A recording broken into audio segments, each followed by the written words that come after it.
See, the usual gang of misfits and dope addicts are here. Thanks a lot. Why?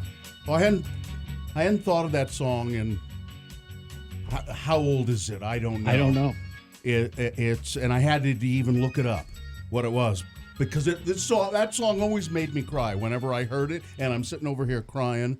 The Canals. Mm-hmm. So what the hell are you doing? Yes. On this day, You tried to make me after cry. I did the math, Yeah. that has been my earworm for 7 days. Really? 7 days? I don't know why. I have not thought of I that never song in 70 years. I'm never a huge fan. It's a pleasant song. We played it Sad. over and over again Yeah. when it was out. The Canals. For some reason, it just popped in my head 7 days ago, and it's been sitting there. Now, did we get rid of it? I was hoping to exorcise it. I don't know if it worked or not. I'll let you know tomorrow. It's just kind of a song. It's not. It's sad. Oh, It's a my pleasant little God. song. It's It's not just, pleasant. It's sad. you know. It's a song that makes me cry when I hear it. Really? Yes. It's a song that appeals to my, teenage girl that's inside that's of me. right. The Canals. I got something to say. Is that what it's called? Yeah. And again, I don't own any of their music. No. It just I- it found its way in there, It's and just after years of playing it on the radio, I suppose, it just kind of jumped back up and went, "Hi! For the next 7 days, as your head hits the pillow, you're going to hear this." 1989. Wow. The Canals from the album Fun and Games. The genre is rock, Gary. That's what it says. Rock. Rock. the genre. Man, and the lyrics are just very sad. Oh man. Oh, God. I don't know why. So I don't know why my brain works that way. I don't usually get earworms much at all, and but lately I have been, and it's never the same thing, and it's really stupid stuff like Christmas songs or religious songs or. I was reading that Prince book, the Prince love story book, and so his wife, she was in the video for Seven, Oh, okay. and so Seven what? that's the name of the song is Seven. I got you. And so I had that earworm for a good week while I was reading the book because she talks about it a lot. It's a good song. I can't hear that. I can't. Hear it in I my bet head. we don't have it. I don't think we I can't hear it in my head. I don't. Doesn't ring. Seven and we'll watch them fall. Ching, ching. No, I Because don't. she's a belly dancer, so she has the little. What are those things called? The finger The symbols. yeah. God, that's a sad song. Anyway. I was just reading the lyrics. Oh, to the don't. Canals. Yeah. My God. So, one quick thing before we. I've had earworms ever since I was a kid. I remember. Yeah, I don't get them very much. I mean, I but then no, there it's are not this one. periods. It's this one. No, there's a Looney Tunes. Get your food around the corner. No, there's a Looney Tunes. Dun dun dun dun dun dun dun dun. Yeah, It's I know soul that one. coughing. Yeah. Bust to sampled. Beelzebub. Yeah, the Bust to Beelzebub sample. That's one of the first earworms I've ever had in my life. Well, and now I have never looked into it. Somebody must have explained why they're there, and I think it's to block out things you don't want to think about. Could be. That's I don't want to think about work, so that's maybe that's what they happens. address it in Pixar in your brain movie. Oh yeah. Why can't I think of the name Inside of that Out. movie? Inside Out. Yeah. because your brain There's- doesn't work very well. They talk about they go to that part of your brain where the earworms happen, and it's a joke in your brain. It's a joke. They're playing a joke on you. and Then my brain has been playing a joke on me since I was a child because this is like it's a different one every day. Listen, Anyway. we got to officially start the show. I just wanted to mention yesterday at this time I talked about shutting your pie hole or Yes. shutting your cake hole Yes. and what holes and what phrase should you use. I was watching, I think, the latest episode to me last night of the Good Place. Yes. Ted Danson and Kristen Bell, and a wonderful, wonderful show. And she says to someone, "Just shut your miserable shirt hole." a shirt hole? Well, she uses the word shirt a lot Well, because they have because to. she can't say. Ah, You know, like it's like sock for us. Yeah, Donald Trump should have said shirthole country. Yeah. And that's so she uses the word shirt in other capacities, but last night she said, "Shut your miserable shirthole." So you want to adopt that? I think that's good, shirthole. And we I think that's dangerous. We used sock for the longest time, and I propose we change it to shirt. I prefer shirt or shirt just works better. Just S for me works. I like shirt. So whenever we say shirt, what we really mean, well, unless we're talking about, hey, that's a nice shirt. Now, if you said, I just had a nice shirt, that's a different Took thing. a nice long shirt. Yeah, I had a nice long shirt. Yeah. Got a lot of reading done. So that's what we mean caca. We mean merde. Because we can say it in foreign languages, I think, and get away with it, too. Yeah. All right, so check-ins, 877-602-9696. That's what's going to be happening next, the official beginning of the Radio from Hell program, and your check-ins. So 877-602-9696. I'd say you should get on it right now. Your mattress for mattress? You should get on your mattress for mattress right now. I wish. Well, you know what has happened in my house? What?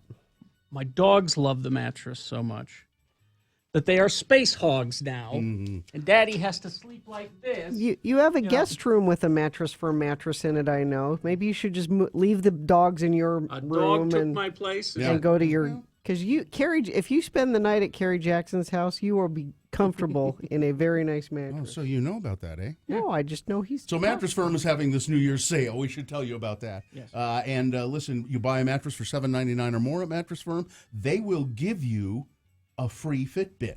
It helps track your sleep, and it tracks your exercise and calories and a lot of stuff. It's a pretty interesting way to do it. Mattress Firm's New Year closeout sale. You can save up to 70% on famous name brand floor models as well, including Beauty Rest, Serta, Hampton & Roads, and more. And how do you find a Mattress Firm store? Easy. Go to mattressfirm.com. We know that live music on the beach is a hell of a lot better than suffocating under the inversion. So we want to say...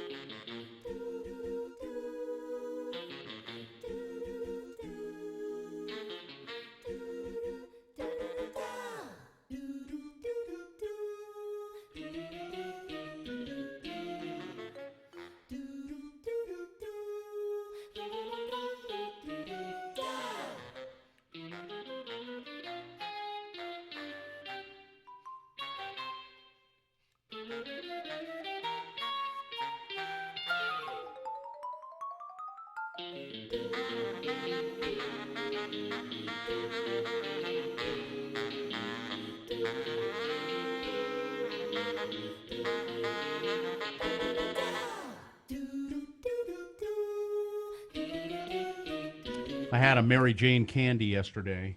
I've never heard of a Mary Jane candy. Mary Jane's. You get that in Colorado? It's you ever had a Mary Jane? No. Famous old candy. Originally made in 1914 That's probably stale. by the Charles N. Miller Company, later by Stark Candy Company, now manufactured by Necco. Oh. And Did you go back to Backyard Birds? no, my 11-year-old daughter, little Mrs. Bill, went up to the 7-Eleven and came back and said, "Look, they have Mary Jane's up there." She knows what that is? Sure, she's had them before. But listen, we know candy in our family. Old candy. And new candy. They know all kinds of candy. The candy, Mary Jane's, Charles Miller invented this candy and named them after his favorite aunt, Mary Jane. Ah. And there's a picture of a little girl on Wonder how his other aunts felt about that. well, he had a favorite aunt, Mary Jane. Maybe he didn't have any others, but they're terrible. Really? I'd forgotten how terrible they are. I think they maybe used to be a little better. It's peanut butter, essentially, or peanut... there used to be peanut butter, sort of more peanut butter in them, and peanut butter and molasses. Oh. And they're chewy, like taffy. Yeah. But now they're just more sort of molassesy and sugary and very little peanutty. I was disappointed. But she was excited to find them and enjoyed them. Never had a Mary Jane? Would you eat a Mary Jane if somebody gave you one? Not when you've described it, how terrible it is. Well, but I mean, if I just said it was peanut butter and molasses, would you go, "Oh, I'll try that"? Yeah. You don't have anything against molasses? No. It's just kind of. What would I have against molasses? Well, I don't know. You have weird food things. Molasses is fine. I thought, I think it's I have things in common with molasses. That's well, you're as slow as it. Yes. But in January, that's what my mother used to say. Would you hurry? You're as slow as molasses in January, which is, I think, the slowest of all molasses. And I'm referencing Bugs Bunny twice again on today's show. Yeah. He was borrowing a cup of molasses from somebody. He had his coffee cup. Elmer shot a hole through it. And it's snowing around, okay? And it starts to run out, and he goes, I didn't think molasses would run in January. Yeah, there you go. And then of course there's all different. There's blackstrap molasses, which is the realies. See, I didn't think you'd like molasses because it's too strong. It's It's like strong syrup. You don't need a spoonful of it. It's an ingredient amongst other things. Some people use it in lieu of syrup on things. Ew. They'll drizzle molasses on their pancakes or on cereals or whatever. I find it a little. Oh, and the brand of molasses that you buy in the grocery store has a rabbit on it. It's Brer Rabbit. Yeah. Brer Rabbit molasses. So I insist on Brer Rabbit molasses. Buying molasses. I don't think we can go into the whole reason that why Brer Rabbit might be on the. Ask your grandpa about Song of the South, kids. Yeah. Or when you go to Disneyland, what is it? Big Thunder Splash Mountain? Splash Mountain. Splash Mountain is full of characters that Disney no longer promotes or uses. But they're in there. Yeah, that ride. But that's the only place. Your laughing place. Isn't that what they say? Yeah. Your laughing place. That's where Brer Rabbit is. Yeah. I like that ride, actually. Always get wet. And it's a nice place to cool off at Disneyland. Mm-hmm.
877-602-9696 or text us at 33986. Message and data rates apply. Well, so far, Devin and Lauren are the brave souls who have called to check in with the Radio from Hell show, and we will take their check-ins at 877-602-9696 right after we butt chug something and then officially begin the show. You didn't do that when what's his name from the Daily Show said it, Trevor Noah. I was stuck on herbal tea. I didn't follow him all the way to. It was immediately after herbal tea. I just was stuck on herbal tea. I forget what he said. He butt chugged, but It was espresso. butt chugging espresso. Yeah. Opening the show, brought to you by LASIK at Hoops Vision. Now it's resolution time, and it's easy. Ask about 24 months, zero interest, and their See Clearly guarantee.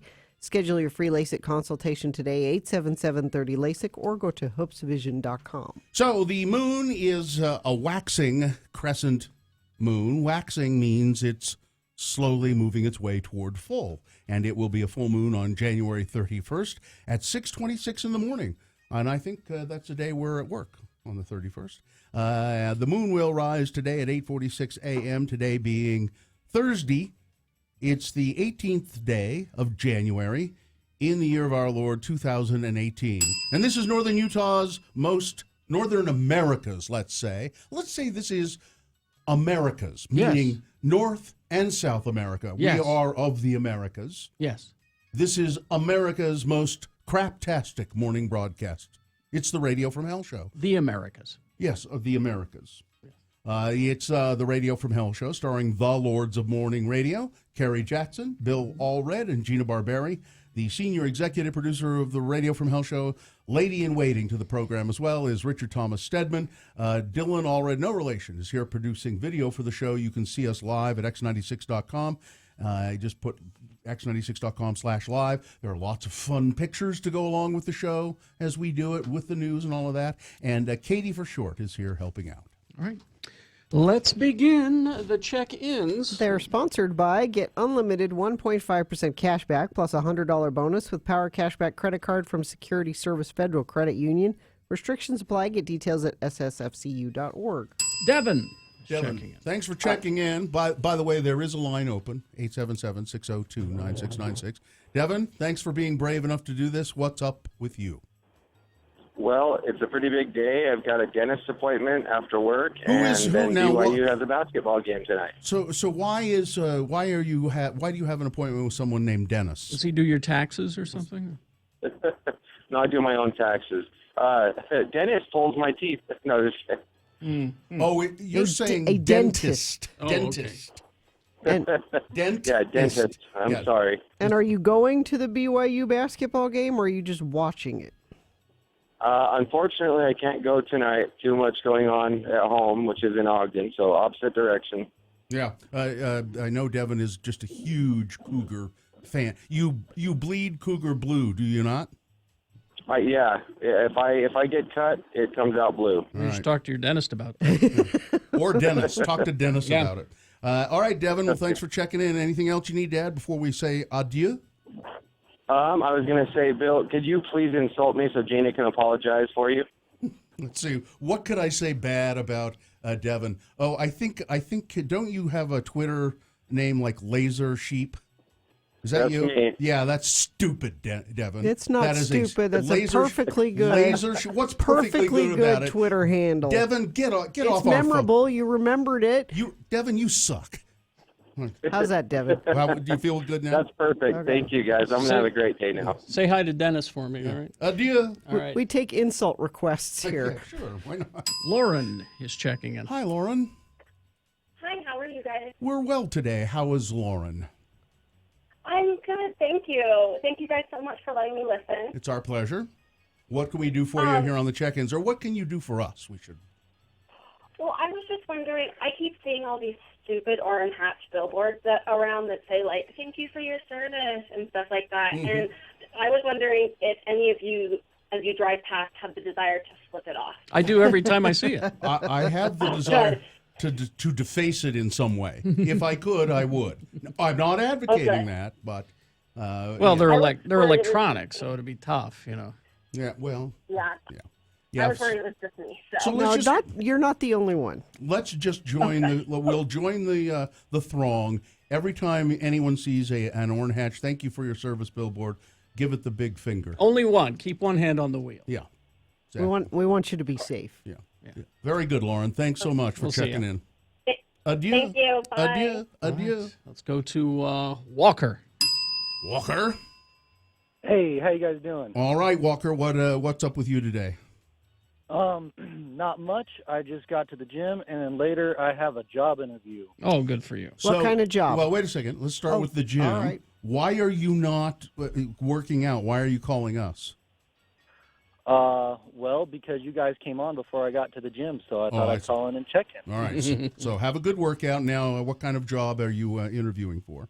I'm interviewing for Clean Harbors out there in West Desert, Utah, out here. Oh, is that is that the where they dump all the low level radioactive waste? Something like that. I'm not for sure on that. All I know is my buddy works for him and said, hey, they had some openings, so go ahead and apply. Because I just got out of the Army, so. Oh, I see. So do you know where it's located? Not exactly. I know where I'm doing the interview here in Tooele, but I don't know exactly where the site is. Yeah, you're going to be. I think that's what did they used to call it? They call it Good Harbor now. Oh, I don't know. It's where they dump. I took a tour of it. Energy Solutions. That's what they used. Isn't that what they used to call it? Was? I think so. Yeah. I don't know. Yeah. I don't Well, know. You're the one that took the tour. does it pay well? From what I'm being told, yeah, it's going to pay enough. Yeah. Well, No.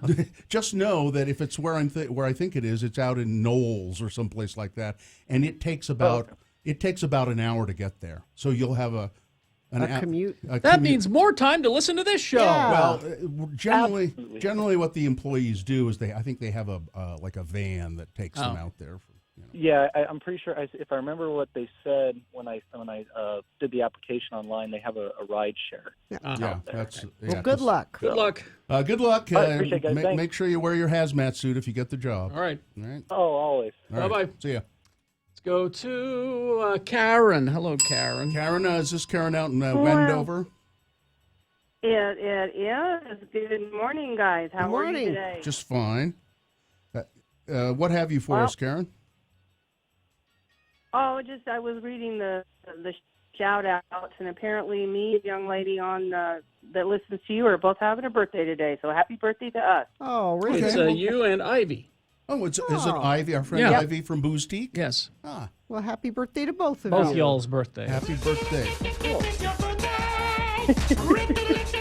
All right, it's good enough. I can see Ivy. I've never met Karen, but I can see Ivy in my mind right now, listening to that and smiling and being slightly embarrassed how she is. All right, Karen, have a lovely day. See you, Karen. Adieu. You too. Bye-bye. Chris. Morning. What say you, Chris? I'm going to be dissecting a pig heart later today. Cool. Wow. Well, Are you a pre-med student, Chris? no, he's a Satanist. No.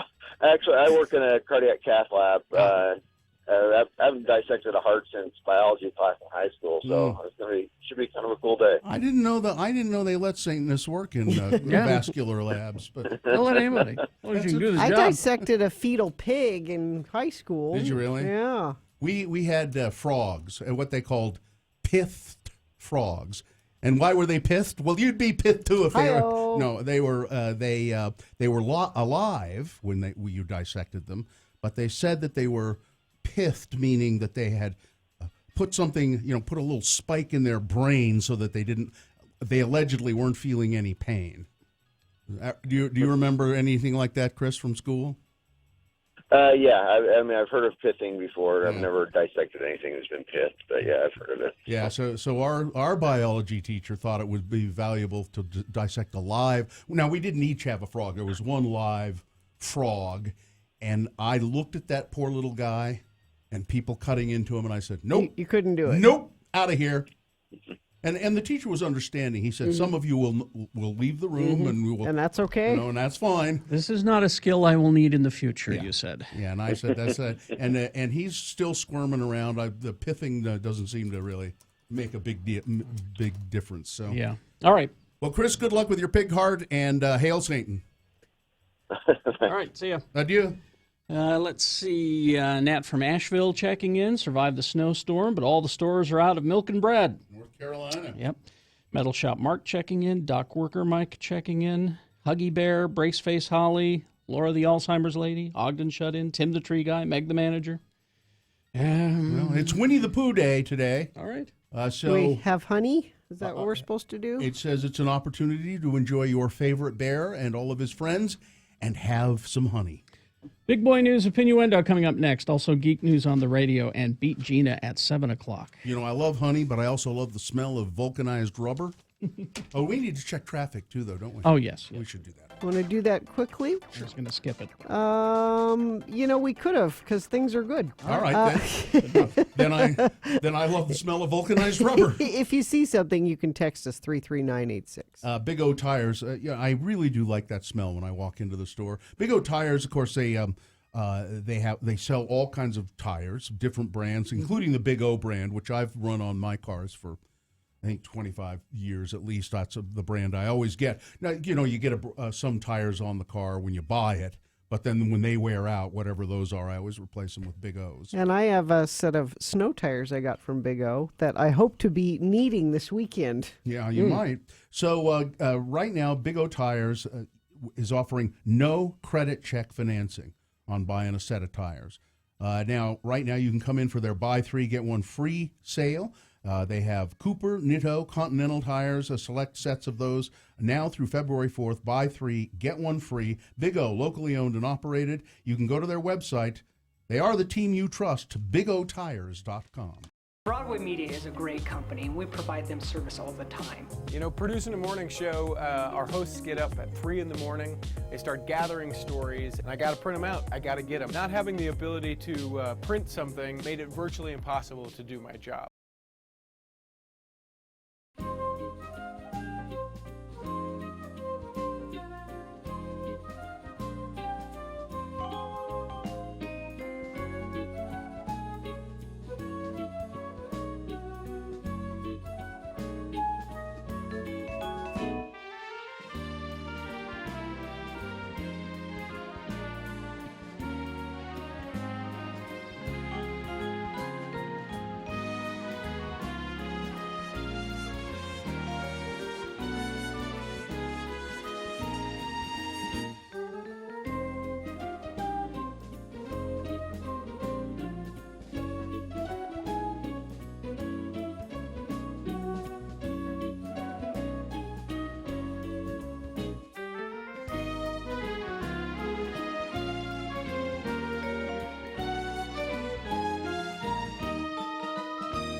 Here's what Kerry Jackson is doing when he's not on the air.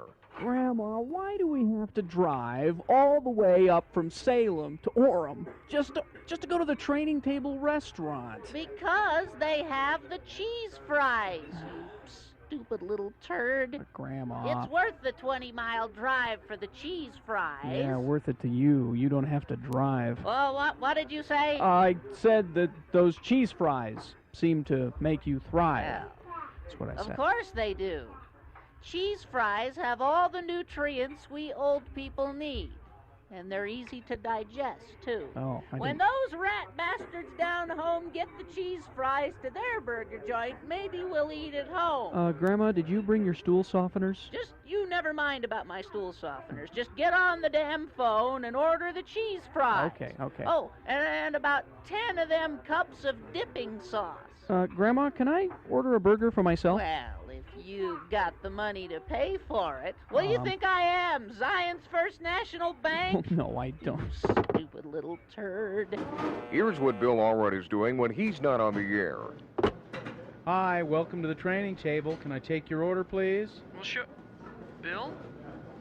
Bill, is that you? Just a minute. Hello? Hello? Welcome to the training table. May I take your order, please? Hey, what happened to the guy I was just talking to? Guy? Wait a minute. Bill, this is you, isn't it? I don't know what you're talking about. My name is Jenny. Jenny Parsons. Who are you? Oh, come on. Like you don't know that I'm Carrie Jackson, your partner on X96's Radio from Hell show? Oh, you're Carrie Jackson? Oh, I've heard of you and the Radio from Hell show, too. Oh, I love your partner, Bill Allred. Yeah. He's so handsome and kind and generous and thin, too. Yeah, right. Oh, and he's so much funnier than you. All right, listen, Allred, I don't know what you're trying to pull, but I could just send Grandma back in the kitchen to kick your ass. I'm not kicking anybody's ass until I get my cheese fries. You stupid little turd.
Gina Barberi, Radio from Hell on X96. Who plays the wife in that? That's the Detour, right? No, that's American Housewife. Oh, I thought that was Detour. No. Who was the wife there? I can't remember her name. Oh. She's funny, though. I like her. 6:36. We got Geek News coming up. Beat Gina as well. What's the price for Beat Gina? Our brunch on Sunday at Squatters is sold out, but it's two spots at the brunch. That's all coming up. And right now, Big Boy News and Opinioendo brought to you by... Stop worrying about expensive repairs for your office printer. Run your business like the professionals do. Get a contract for superior service along with the highest quality printer from Valley Office Systems.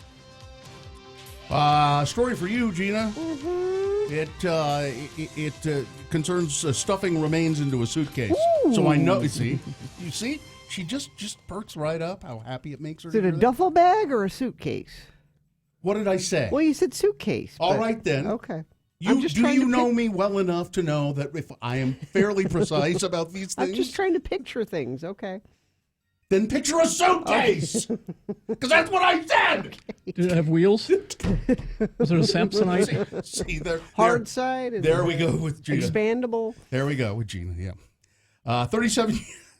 This is out of Washington, and it's a Washington town that I love to say the name of.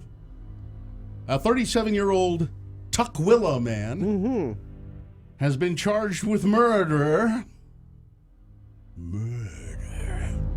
After his cousin's remains were found in a suitcase outside of an apartment complex in Tukwila.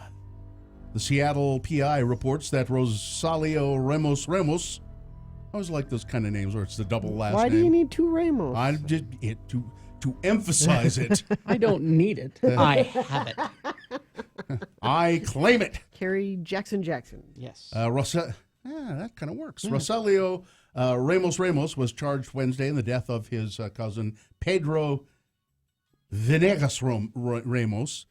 The brother of Rosalio Ramos called 911 before the remains were discovered, claiming his brother was suffering from mental health difficulties and may have killed someone. Ooh. Police arrived didn't spot any obvious signs of crime, and they left. Prosecutors say the next day a woman in the building reported, "I found this suitcase, and it seems to have human remains in it." Murder? Yes. Prosecutors say that Mr.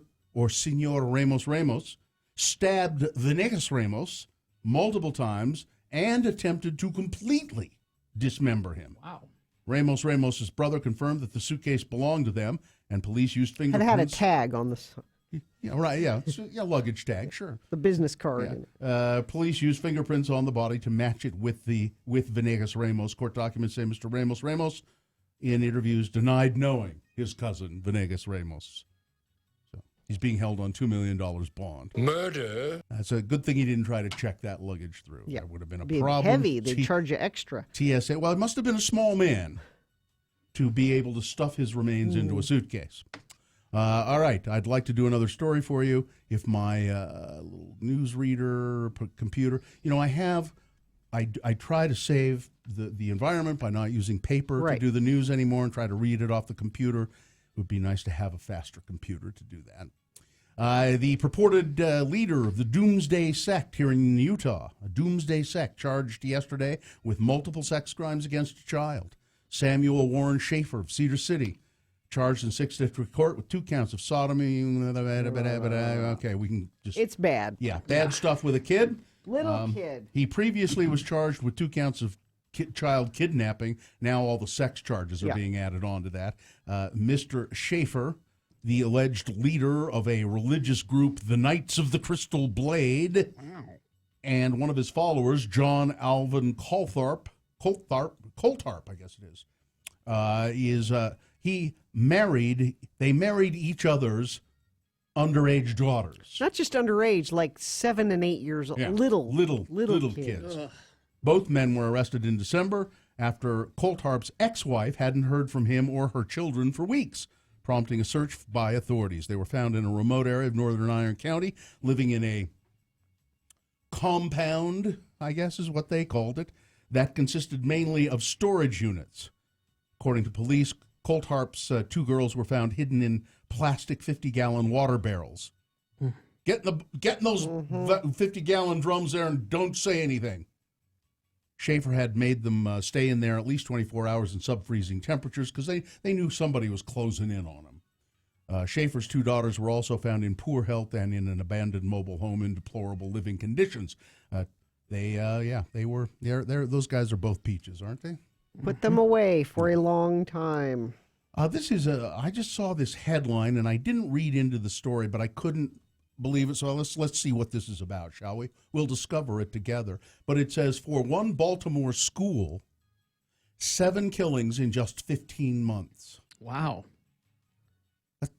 I mean, I heard Bmore was kind of a rough place. No, it is. Jeez. This is from the New York Times. What happened to 19-year-old Markel Scott last March is increasingly common here. Someone walked up to him on the street and shot him 6 times. 2 months away from his high school graduation, he died on the sidewalk. Mr. Scott attended a small school for older students who had dropped out and were trying to get their lives back on track, but his resolve was not enough to shield him from the dangers of the street. 7 students at Excel Academy have been murdered in the past 15 months. So much violence that an empty desk might mean a skipped class or somebody's dead. Could be just as likely to... Yeah. Dealing with murder has become routine at this school. With grief counselors called in, with each fallen classmate, it's become difficult to focus on things like biology or math. The student body is shrinking. Attrition by murder at one school. Now, these are people who have had troubles and are trying to get back into the mainstream, get an education, try to get away from the violence that's in Baltimore. It follows them. And it's following them there.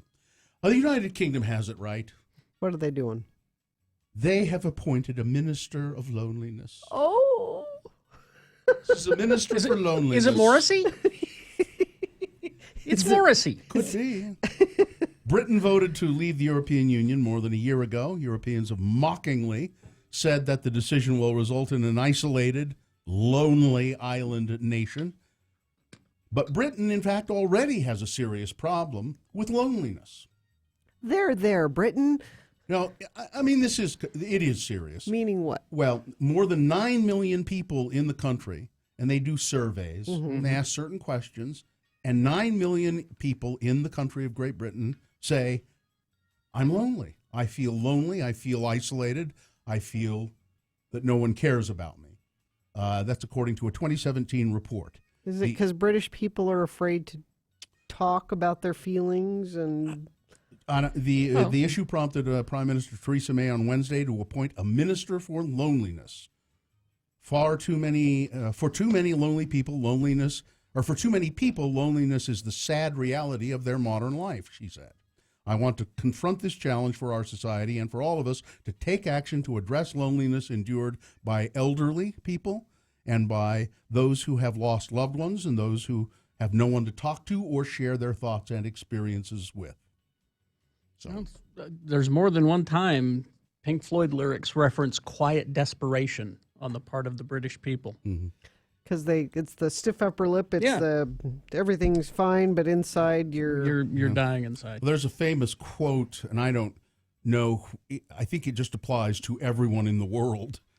What the quote is, and I don't know who said it: "The mass of men lead lives of quiet desperation." Yeah, a London friend of the program checking in. It's because writers here are so damn depressing. You never see the sun. It rains constantly, and the weather is quite poor. Yeah, I mean, it has a lot to do with it. The weather, it's always cloudy and because rainy. we always got those depressing songs out of Seattle. Yeah. Remember that? Yeah. So, all right. The Minister for Loneliness. Sports, weather, traffic. The Jazz, they won last night in Sacramento. So that was a big deal, 120 to 105. They play at home tomorrow night. What else? Dennis Rodman. Got his DUI. It's his second one. And he's checked into rehab again. Good. So maybe Dennis can finally maybe he might. No. Why don't you think positively for the worm? The worm, no. The worm will not turn. Nope. So what's the climate change update? It's horrible today. Yeah. So here's the thing with climate change.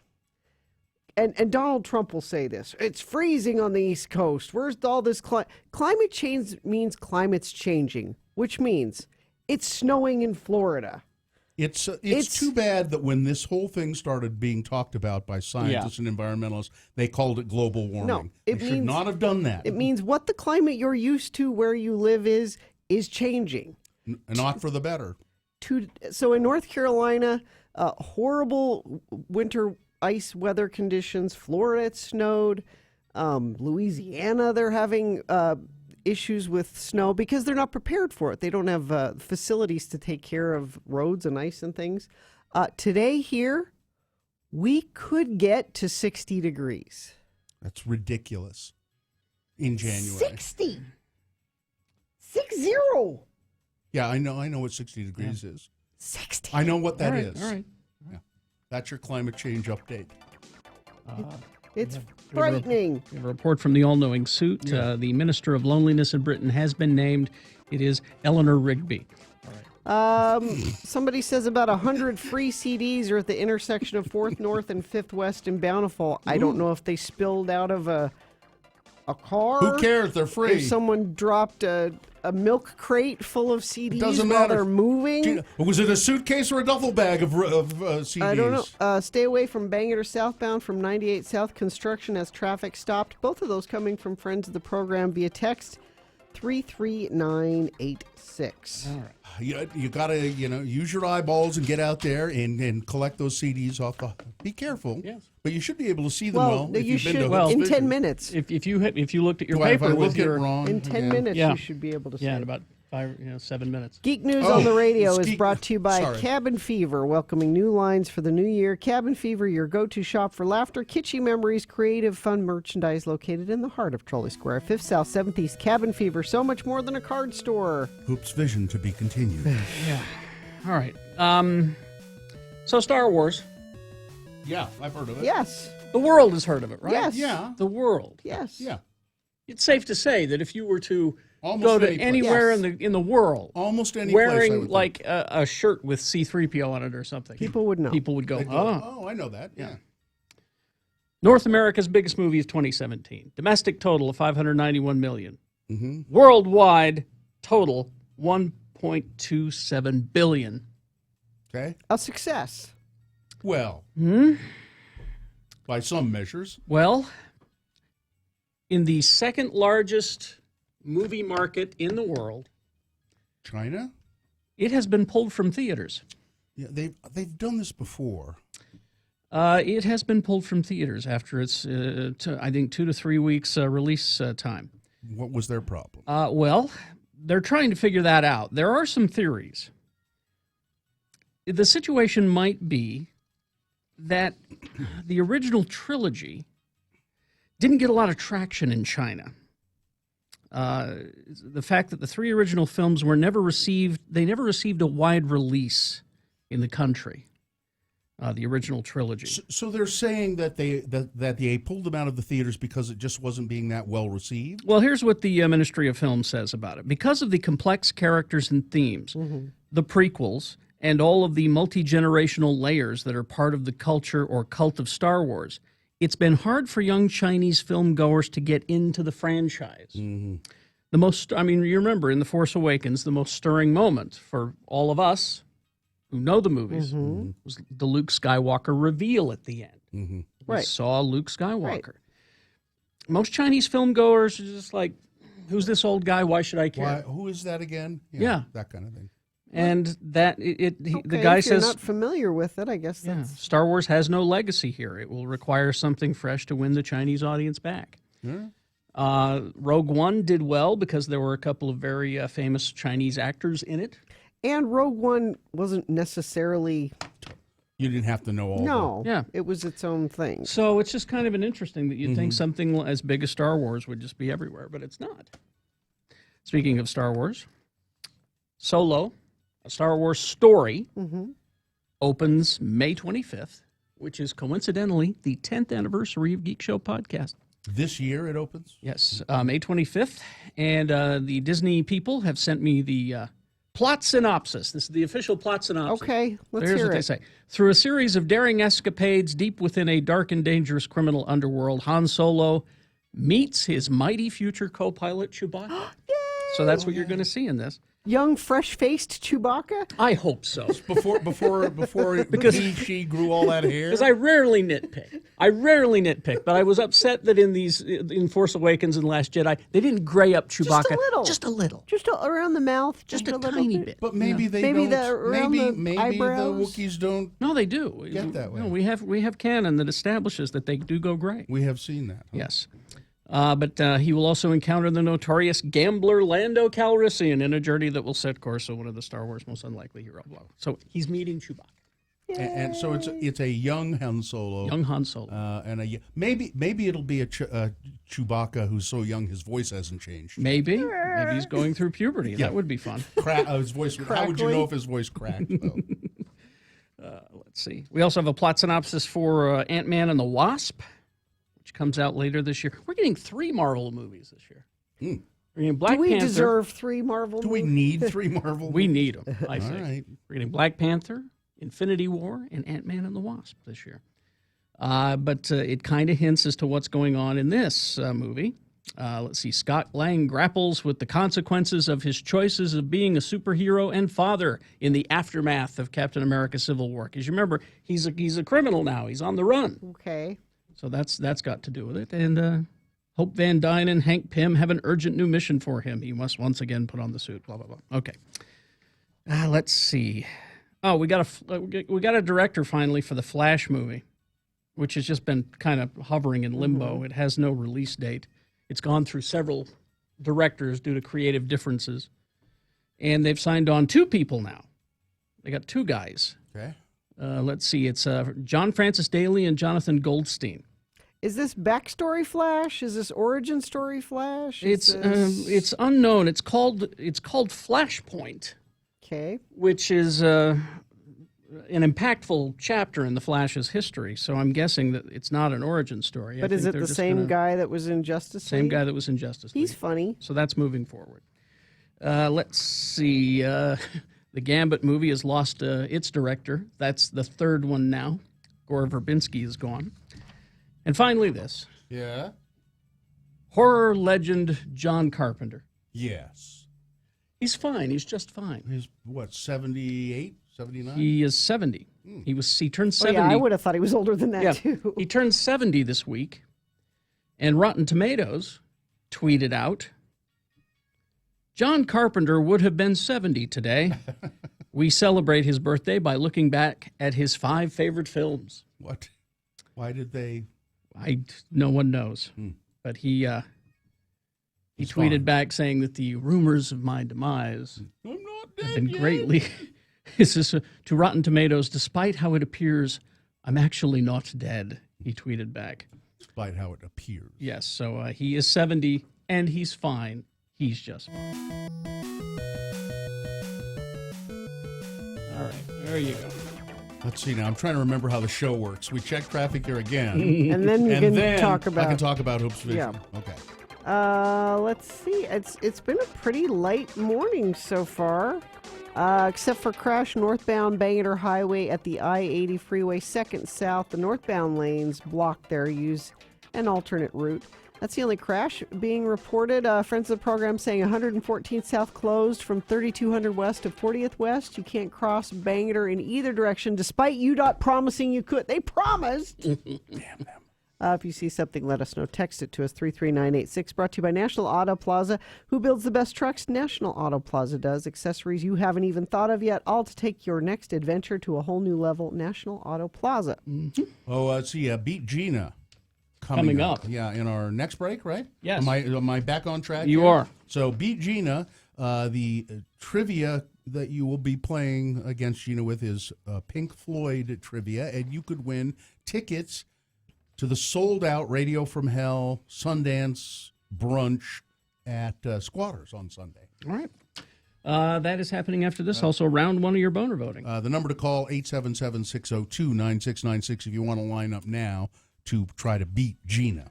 All right, now let's see. Hoops Vision, that's what I was just jumping the gun on before. But if you're dealing with the hassles of glasses and contact lenses, it's harder to do a lot of things with glasses and contact to work out. You know, you start getting sweaty and your glasses are sliding down, so you get those things that hold them tight on your head. You know who really ought to get laser eye correction? Orrin Hatch really should. Yes, he really should. Then he doesn't, take not off doing his the phantom glasses thing. Fake glasses. We suggest that you go to our good friends at Hoops Vision for this procedure. LASIK at Hoops Vision is very simple. I think I want to stop calling it laser eye surgery. I want to call it's a procedure. I mean, you lay down for like 10 or 15 minutes and you're done. Yeah. And LASIK has a lot of benefits. Imagine it can help you, how it can help you enjoy your life with no glasses, no contact lenses. So schedule a free LASIK consultation today at Hoops Vision. Just call 877-30-LASIK. Make sure you ask them about their 24-month zero-interest program and their See Clearly guarantee. That's 877-305-2745 or go to hoopsvision.com. Attention, Utah residents. It's time again for the Radio from Hell Film Festival. It's simple, easy, fun, and you could win $1,000. Follow these 4 simple guidelines. Include a flag of the United States of America in your film. Include the phrase, in your area. Make your film 5 minutes or less. Less. Turn your film in by February 12th at 5 p.m. Complete contest rules are available at x96.com. Make your film and win $1,000 from Radio from Hell, the Radio from Hell Film Festival on X96.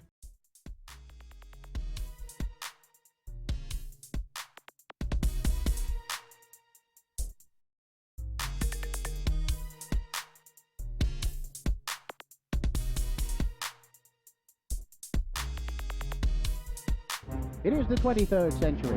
Humans have left the lowly confines of planet Earth and have sought their destiny among the stars. While many things have changed, one constant remains: the need for young men to venture forth and do the work of the Lord. This is the tale of 2 such men who at the age of 19 have answered the call of their general authorities and are embarking on a 2-year mission to spread the gospel throughout the galaxy. This is the story of Space Elders! will join our elders as they arrive on Vulcan. They hope to find a cure for Lehigh, who is suffering from Ponfar. Ah, Vulcan, world of logic, place of pointy-eared people. Here I will seek out my mate and find man who killed parents. Settle down and raise pointy-eared offspring. Knock it off, Lehigh. You aren't a Vulcan. I was hoping you only had the 24-hour type of Ponfar. Dang it. Oh, here comes somebody. Excuse me, sir? Greetings. You are new to Vulcan? Hi, I'm Elder Spock, and this is Elder Jensen. Hi. We represent the Church of Jesus Christ of Latter-day Saints. You know, the Mormons. Spock? He is a legend on Vulcan. You mock us by using his name. Oh, we mean no disrespect. Lehigh here is Spock. I mean, they mind melded and something went wrong. Elder Spock here is suffering from Ponfar. Ponfar? This is almost illogical. We must meet with T'Pau. She will know how to proceed. This is Spock? He does not look like Spock. Fascinating. So the great son of Vulcan has sent you as his replacement? Joining will go on as scheduled. Joining? What joining? My parents chose my mate when I was 7. We were telepathically linked, and now is the time for us to be wed. Spock was joined with this woman. You haven't even gone to Snellgroves with her. You can't marry her. Talk about breaking the rules. We are all gathered. We shall proceed. We are here to complete the joining of Spock and T'Pring. Unless there is anyone here who objects, the ceremony will commence. Excuse me, T'Pau, ma'am, I have a problem with this. Only Vulcans are allowed to protest. One more word out of you and I will have you removed from this holy place. Now, shall we begin? I protest. T'Pring, no. Why? I have chosen another to be my mate. I choose Elder Jensen. But I was to be the one you chose. A challenge has been made. T'Pring has chosen her companion and is her right. Let the combat to the death begin. Combat? To the death? Oh, come on, Lehigh Spock. You know I can take you in a fair fight. Be logical. Give up now before I have to hurt you. Hey, you cut my Mr. Max suit. Why, they ought to teach this at the MTC. Oh. We have our victor. Elder Spock shall wed T'Pring. Excuse me, ma'am, but I don't think I can go through with this. You see, I just killed my companion, and we're way out of our sector. My zone leader won't be happy at all. I really should be going. And I will be free to take Ston as my husband. Is this the end of Butch? Will Zone Leader Hansen really be upset at Lehigh for killing his companion? Will Spock show any emotion when he finds out that his fiancée has married another? Tune into our next episode to hear Butch say... Hey, man, be careful. Do you have to drag my body all over every rock? Butch, you're alive! Shh, keep it down. I faked my death so I wouldn't have to kill you. I'm glad to see you're back to being your old self. I didn't kill you. I didn't. I don't remember much of anything about the past week, though. Look, just drag me back to my hyperbike and I'll tell you all about it. Well, we left the quadrant. What's Zone Leader Hansen gonna say? Well, maybe we just won't tell him. Well, that would be the logical thing to do. Huh? On the next finger-crossing episode of Space Elder!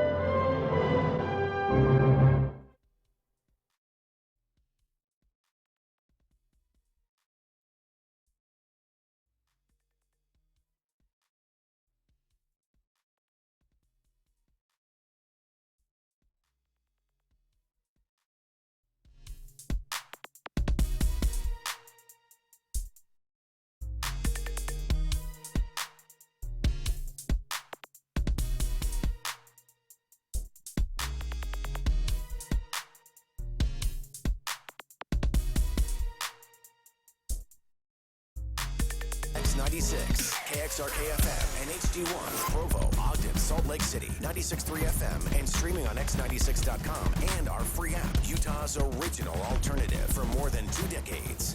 96.3 FM, X96. Roger from the cafe, as most of you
Or is it just... You do the thing where you...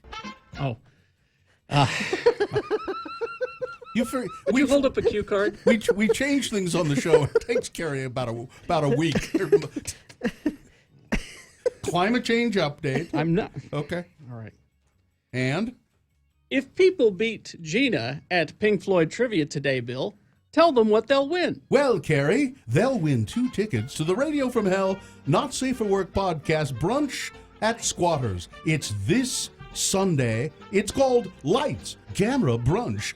They'll win 2 tickets to that brunch. It's sold out, so that's the only way you'll be able to go. And they'll also win, looking to cut a rug on the weekends? Prohibition has dancing, live entertainment, DJs, and burlesque. You heard that right, burlesque. For full events calendar, reservations, and more, go to prohibitionutah.com. They'll win a Prohibition gift card, Carrie. Back to you. That's how we decide who plays Beat Gina. It's the prize that you offer up to Gina if she beats you at today Pink Floyd Trivia. I'm nervous. Line 1 is offering Oreos and champagne beer, whatever that is. They were listening to the program yesterday. The Fifth Element from Squatters. Perhaps. I like that beer. Or are they offering up Miller? Is that the champagne and beer? Miller. It is the champagne, a bottled beer. Back to you, Carrie. Let's see. Line 2 is offering you Oreos and a donation to the road home. Oh. And line 3 is offering you a bottle of Bailey's Irish Cream and some biscottis. See, because I want the Fifth Element beer, but how do I pick beer over a donation to the road home? Easy. That's not fair. You look out for yourself. No, I gotta go road home. All right. That's So you're going to be playing against Devin. okay. Hello, Devin. Hi, it's me again. Oh, Devin. Hi. It's that, Devin. Okay. Devin from Devin. Check-ins. All right, Devin, the game is Pink Floyd Trivia, and the reason we're doing that is on this day. In 1980, Pink Floyd's The Wall reached number 1 on the Billboard charts. All right, Devin, it behooves you to go first. You get the advantage of the game, so I will let you call it in the air with the coin toss app, heads or tails. Tails never fails. Well, not always. Today it wins for you. Tails it is, so you will go first. Multiple choice I can't trivia. hear you guys over the music, by the way. Oh, sorry, that's my fault. Devin controls the question. Listen, here's how it goes. You go first, and if you get your question wrong, Gina has a chance to steal the point away from you, and vice versa. If you are the first to 3, you win. All right, here's your first question, Devin.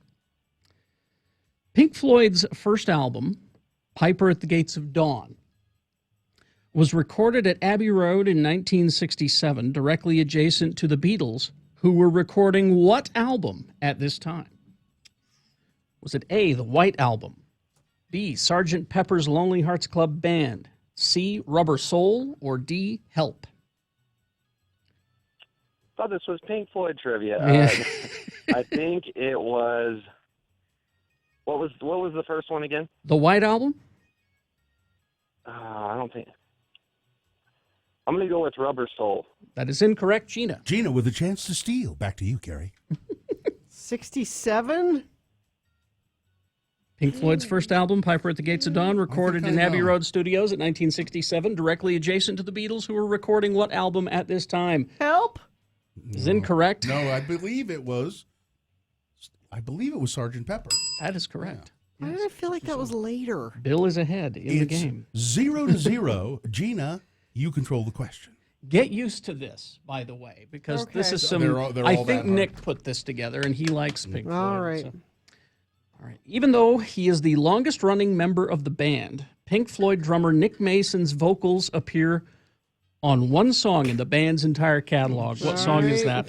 Oh, boy. Is it A, Have a Cigar, B, Money, C, One of These Days, or D, We Don't Need No Education? Do you know the answer to this one, Carrie? I did not know it was him. Okay. See, that's what I'm saying, is that a lot of this trivia, I didn't even know this. C. One of These Days? Yeah. That is It was a correct. Total guess. That is Gina correct. leads 1-0. Mason's voice, it's the only lyrics in the entire song, which is about 6 minutes long. It's one of these days I will cut you into little pieces. That's the entire lyric. Okay. Devin, it's your turn. Let's try to find something. Okay. Devin, the album which truly made Pink Floyd a global phenomenon was the 1973 release Dark Side of the Moon. Which track on the album contains the lyrics, "I'll see you on the dark side of the moon"? Is it A, Breathe, B, Money, C, Brain Damage, or D, Any Color You Like? Will you read them one more time, please? Is it A, Breathe, B, Money, C, Brain Damage, or D, Any Color You Like? Brain Damage. That is correct. That is correct. I knew that. That is correct. It's 1-1. Gina controls the question. Back to you, Carrie. Gina? Yeah. Thanks to some Russian cosmonauts, they took it with them onto the Mir space station during the mission Soyuz TM-7 in 1989. Which Pink Floyd album was the first rock album to be played in space? I'm guessing Dark Side of the Moon. Well, you want to hear the answers first? Was it A, The Delicate Sound of Thunder, B, Dark Side of the Moon, C, The Wall, or D, The Final Cut? Makes sense for Dark Side. No, that's incorrect. Devin with a chance to steal and go ahead. Don't ask to read them one more time. Just guess. I'm going to go with The Wall. Incorrect. Delicate Sound of Thunder. See, again, these are too hard. It's 1-1. Devin controls the question. We may have to call a truce. When the questions are too hard, it makes the game go long, and there you go. Let's see. That's why I need to see these the day before, please. All right. Pink Floyd's first UK #1 album was the 1970 release Atom Heart Mother. Yeah. The album was also the first to feature a non-psychedelic sleeve, the picture on the front of the cover being a photograph of what type of animal? Is this Devin's question? A cow. I believe it's Devin. It is a cow. That is correct. Devin, you are ahead. Thank you. 2-1. Gina controls the question. Okay. Thanks for speeding up the game, Devin. What was the first Pink Floyd album that sampled British physicist Stephen Hawking's electronic voice? See, this is, I know this one, but B. The Endless River is incorrect. There were Devin. That was the second time that they used him. Devin, you have a chance to steal the question. Would you like to hear all of the answers? Yes, I would. Was it A, The Division Bell, C, The Wall, or D, Momentary Lapse of Reason? The Division Bell. That is correct. Devin wins the game. Oh, thank Christ. Devin. We got to talk about this trivia situation. Excellent, Devin. You did well. Yeah, Devin, you can tell, knows Pink Floyd pretty well. Oh, yeah, reasonably. Yeah. I would say. I sure do. All right, so... And those are still hard questions. Those were hard. You win two tickets to the brunch on Sunday and also a Prohibition gift card, Devin. Carrie, back to you. Thank you, Devin. Hang on. We'll get your information. All right, put you on hold. And there we go. Okay, let's get some traffic out of Gina. Crash northbound I-15 approaching 106 South and Sandy. Cars are on the left shoulder and UHP is slowing down so they can remove debris. Let's see if friends of the program said anything else. State troopers out in full force, I-15 in Utah County. Be aware of that. 114 South closed from 3200 West to 40th West, so you cannot cross Bangor in either direction. That's traffic. All right. All right, we've got Boners Round 1 coming up. Are they paying attention in the booth? Doubtful. For what? Well, because there's a problem with the way the boners are on our website. The problem is the first boner candidate in this round is, "This really happened." Now, when I posted this, all I had was a photograph of what happened, and I knew sort of some of the details of the story. But now we have some details of the story in written form that we could put on the website, but we don't even have the picture on the website. It didn't, for some reason. Oh, the picture's important. You want to... Yeah, you need the picture. Yeah, all it says is, "This really happened." And I think they tried to put it on there. There's an indication, but it's not showing up on my browser. So, boner candidate number 2, OMG! And boner candidate number 3, well, that's me. and my umbrella. Okay. There you go. Round one of your boner voting coming up after these. First, got to tell you about the advocates, UtahAdvocates.com. The people in boner candidate number 2, when you find out what that is, they could definitely use the advocates. Now, a lot of people think they can't afford an attorney. I can't afford an attorney. You do not have to pay the advocates anything until they get a settlement for you. Nothing up front. So if you've been involved in an accident of any kind, please, insurance companies are going to start coming at you. Maybe lawsuits are going to start coming at you. Medical bills are going to start coming at you. Call the advocates and talk to them and see if they can help. Their phone number is 801-355-5550. This is a very small law firm, Driggs, Bills and Day, the advocates. They handle these cases and they specialize in them, and they know what you, and they keep a small caseload so that they can give you personal attention. You can call them 24 hours a day, 7 days a week, or if you're shy to do that, go to the website. There's a chat feature there, and you can chat with an attorney live online 24 hours. 24/7 for free. Yeah, so it's the advocates. Go to UtahAdvocates.com. The Sundance Film Festival is back in Utah January 18th through the 28th.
Now for round one of your boner voting. 3 news stories that are examples of bad, stupid, or funny human behavior. You will decide with your vote which of these 3 candidates is the worst. Which one of these 3 deserves to go forward to Boner Fight and get a 50-50 chance of becoming Boner of the Day. It'll go up against the winner of round 2. Round 2 happens at 8:20. Boner Fight at 9:20. So, 2 candidates now, then a third after the big boy news. Once you've heard all 3, you'll vote. One of you random boner voters will receive... I can't buy it. Gotta win it. Radio from Hell boner t-shirt courtesy of Excel Automotive Repair, Radio from Hell's official auto mechanics. Don't buy a lemon. Try Excel Automotive's $50 bumper-to-bumper used car checkover before you buy. Limit 2 cars per $50. Now, I'll warn you.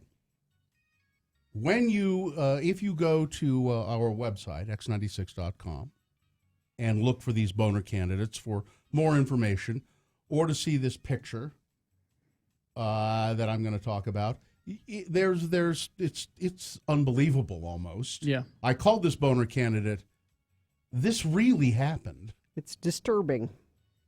Because it's almost unbelievable that it would happen. Yeah. But there is a picture there of a young woman who is pretending to be lynched, young white woman, pretending to be lynched, and she has, it says Happy N-word Day. This was on her Instagram. Yeah. You know, there's a picture of it at x96.com/live. You can see it. And the bad word is there, just so you're warned. It's the N-word is there. And she is a student at Southern Utah? Hurricane. Hurricane High High School. School. Let me get.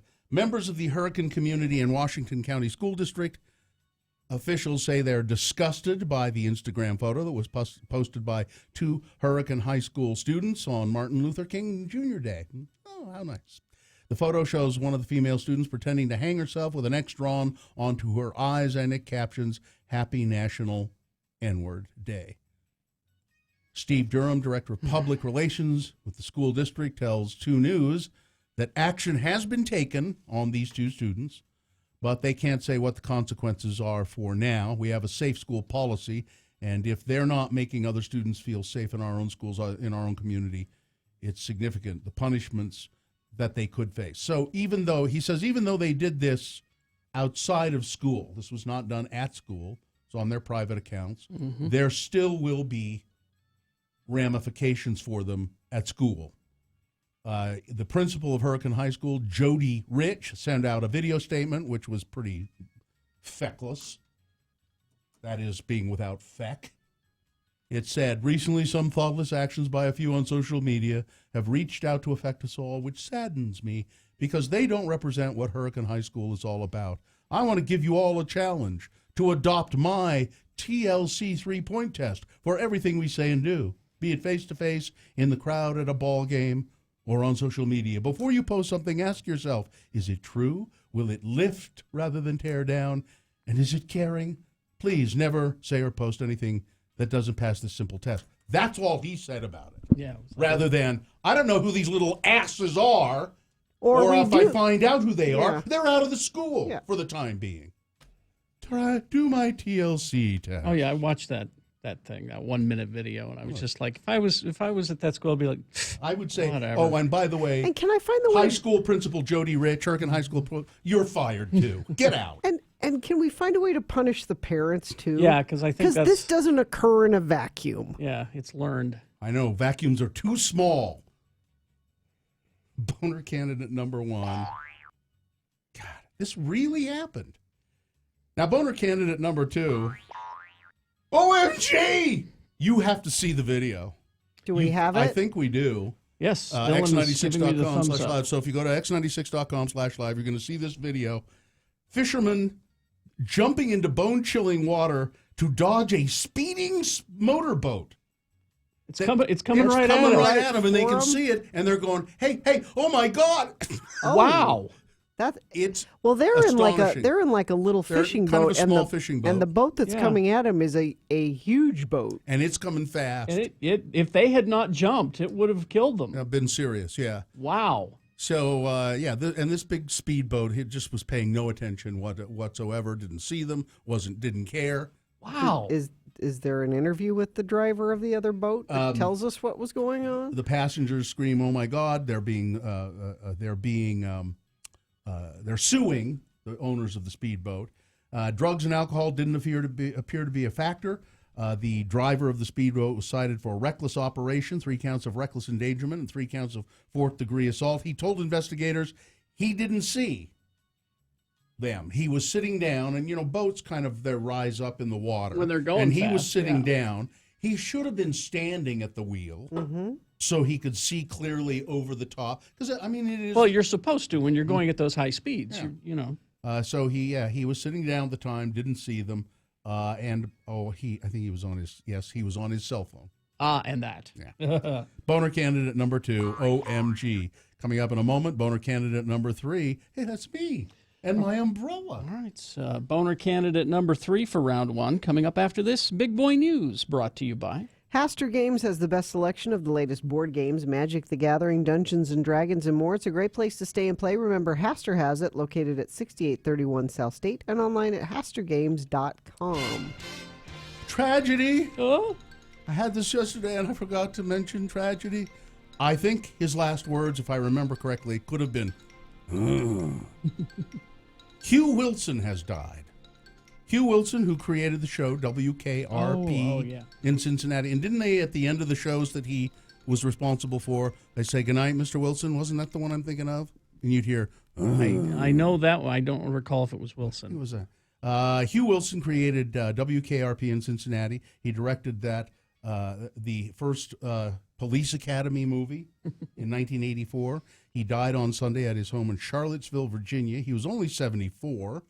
The death was announced by a funeral home, no cause given. He worked his way into comedy writing after starting out in advertising, and in 1978 graduated from writer to creator with WKRP in Cincinnati. People still remember the show kind of fondly, I think, and there are a lot of people who remember those characters. And he said he based them all on people he knew. He was in the advertising industry. We know those people in the radio business. And in interviews, he talked about the individual people that he based them on. But I'm just looking at a picture of the cast here, and I still remember all of them. Sure. Herb Tarlick. The sales guy. The sales guy. Mm-hmm. There was Lonnie Anderson. She was the sexy receptionist. I think we've had a few sexy receptionists, I guess. I don't think you should comment on how many sexy receptionists we've had. Well, we have had sexy receptionists. Let's see. And then the guy that nobody remembers is the program director of WKRP. I remember him. Travis, wasn't that his name? Fabulous hair. Yeah, what was it? Was his Randy name? Travis. No. It was just Travis. Andy Travis. Andy Travis, that's right. Les Nessman. The news guy. Bailey Quarters. She was the one I always thought was the sexiest. I didn't care for Lonnie Anderson. I like Bailey Quarters. Bailey was sexy. And that Jan Smithers, she married somebody famous and is still married. Gabe Kaplan. No. She's married to the producer or somebody famous anyway. Look it up, will you please? Mm-hmm. And Venus Flytrap, and of course Johnny Fever. So anyway. James Brolin, she was married to. She's married to somebody famous now too. Fan X. Utah's pop culture convention dropped a new website yesterday, signaling an official name change after losing a trial over their trademark dispute with the San Diego Comic-Con. The rebranding comes even as the dueling conventions have launched another series of post-trial motions, seeking new verdicts on the points that they each lost. So Comic-Con in San Diego didn't get everything they wanted, and Salt Lake Comic-Con lost. They didn't lose everything, but they did lose the name. Yeah. And so both of them are filing countering motions, and they're still going to keep fighting it out. It just seems really stupid to me. But Fan X will go on, and it will be fine being called Fan X. But all of that money that people are throwing at this, it's just, I don't get it. There's so many layers to this. There are sometimes I understand where people fight these things. Yeah. But this is not one of them. Well, this is one that if it... And I mean San Diego side. I just don't. Yeah, if the trial was held anywhere but in California, in San Diego, I think that any reasonable person would say, look at all of these conventions that call themselves Comic-Con. How can you possibly pick on this one? You know, what's I don't know what the defense of that what's is. your I don't understand your end game. San Diego didn't want to, you know, they're going to side with their moneymaker, you know. A new study by scientists say that lowering drunken driving standards to .05 will save lives. Most women need to draw the line at 2 drinks, men at 2 or 3, if states follow a blueprint by a prestigious scientific panel for eliminating the entirely preventable 10,000 alcohol-impaired driving deaths in the United States every year. The U.S. government commissioned a report by a panel of the National Academies of Sciences, Engineering, and Medicine, made multiple recommendations, including significantly lowering drunken driving thresholds. It calls for lowering the blood alcohol concentration threshold from .08 to .05. Most states have .08 thresholds. New Utah law passed last year lowers our alcohol threshold to .05. The sponsor of that legislation that passed last year said, "See, I told you." But here's the thing. thing. He says, "I told you it was not a religious thing. It's not why I did it. I did it because it saves lives." But here's the thing. If you lowered it to .00, it would cut down even more on drunk. I don't think anybody's argued that lowering it is not going to cut down on drunk driving accidents. Of course it will. Well, then it's a good thing. But it's whether it's a fair. And in that scientific, whoever commissioned this scientific thing, in that report, it also says that a lot of it has to do with your weight, your height, person metabolism. size, whether the person has recently So, eaten. you know, the report cites indicating most women over 120 pounds would reach the .05 after just 2 drinks. Men weighing about 160 pounds would likely reach the lower threshold at 2. Oh, geez, that means I can have 4 or 5. I've put on a lot of weight lately. It's people not knowing what that threshold is. And that's the for thing, each is that of most them. people don't, and this is like this blanket thing. And But that's not a good. you know. But that, Gina, your argument is not good. Of course, if they lower it, Then that's a good thing. If it goes from 10,000 deaths a year to 5,000 a year, isn't that a good thing? Yes. Okay, so they should lower it. But that doesn't. But that's not all that factors into it. What else? .05 might not be. You might not be impaired for it. It's not the same impairment for different people. Well, so the same thing with .08. But 8's a little bit more reasonable. Some people function just fine at .08. Don't they? Some, I would think. I don't know. I'm now saying I just don't care. I'm done. If they want to lower it, I had been against it, but now you're going to see a lot of false positives. You're going to see a lot of people's lives ruined on a situation where they weren't impaired, but the blood level said they were, and you're going to legal fees and But because this has come out, that's even more reason for them not to look at it again. It's going to hurt business. It's James Gunn, director of the Guardians of the Galaxy movies, is offering $100,000 if Donald Trump will just get on the scales, step up, and let's see in public. And I would like to have this be a TV event. You could do it on Fox. Have him wearing a robe. Yeah. And then he takes off the robe and he's just wearing maybe some some gym shorts and maybe a thin tank top. Picture it. No. Bare feet. And he gets up on the scales for America to see just how much with scientists and engineers standing around saying, these scales have not been tampered with. They've compared his stated measurements with like professional athletes that are the same height and weight.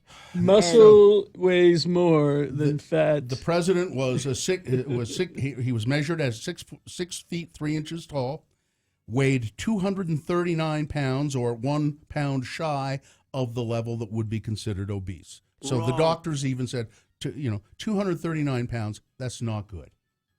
The filmmaker and other Trump critics didn't buy it, mocking Trump's involvement in the debunked birther conspiracy theory. They are now saying they're girthers. We are girthers. Girthers. They want to measure his weight and waistline. I'm guessing they didn't weigh him or measure him. I'm guessing it's like when you go to the DMV and you just fill in the piece of paper. How tall are you and how much do you weigh? No, it was a physical. He did in fact have a physical. And part of the physical, he had to stand on the scales. They took blood because they had his cholesterol levels, which are slightly elevated but not bad. They also told you, listed all of the drugs he takes, or at least the one. Now those are the ones he admits to taking, and he listed among them, by the way, Propecia, which I think is interesting to prevent hair loss. He should have started taking. He has that one hair. He has that one hair that he swirls around, and he's afraid he's going to lose it. So, and then he also, according to the doctor, the doctor who did this, and this is not just some guy that Trump hired. He has administered the same test to a couple of other presidents in the past, a government official. Said, and then the president asked me. He came to me and asked me, "Is there any test that I could take that would measure my cognitive abilities?" Now, I'm saying Donald Trump didn't say that. He came to the doctor and said, "You know, all these people in the news are calling me stupid. Is there anything that'll measure whether I'm stupid or losing it? Whether I'm dementia? Anything?" And the doctor said, "Yes, there is a test that we can give you that will give us an idea of your," we like to say, Mr. President, cognitive abilities. And they did administer him that test, and the doctor said he passed it. We have a sample of it, and maybe we should take a few of the questions and see if we can pass them. See how we do compared to Donald Trump. It's not that hard. It's not that hard. Let's see, and then draw a clock 10 past 11. Yeah, we'll do it coming up. We'll do it coming up. Let you know what it is.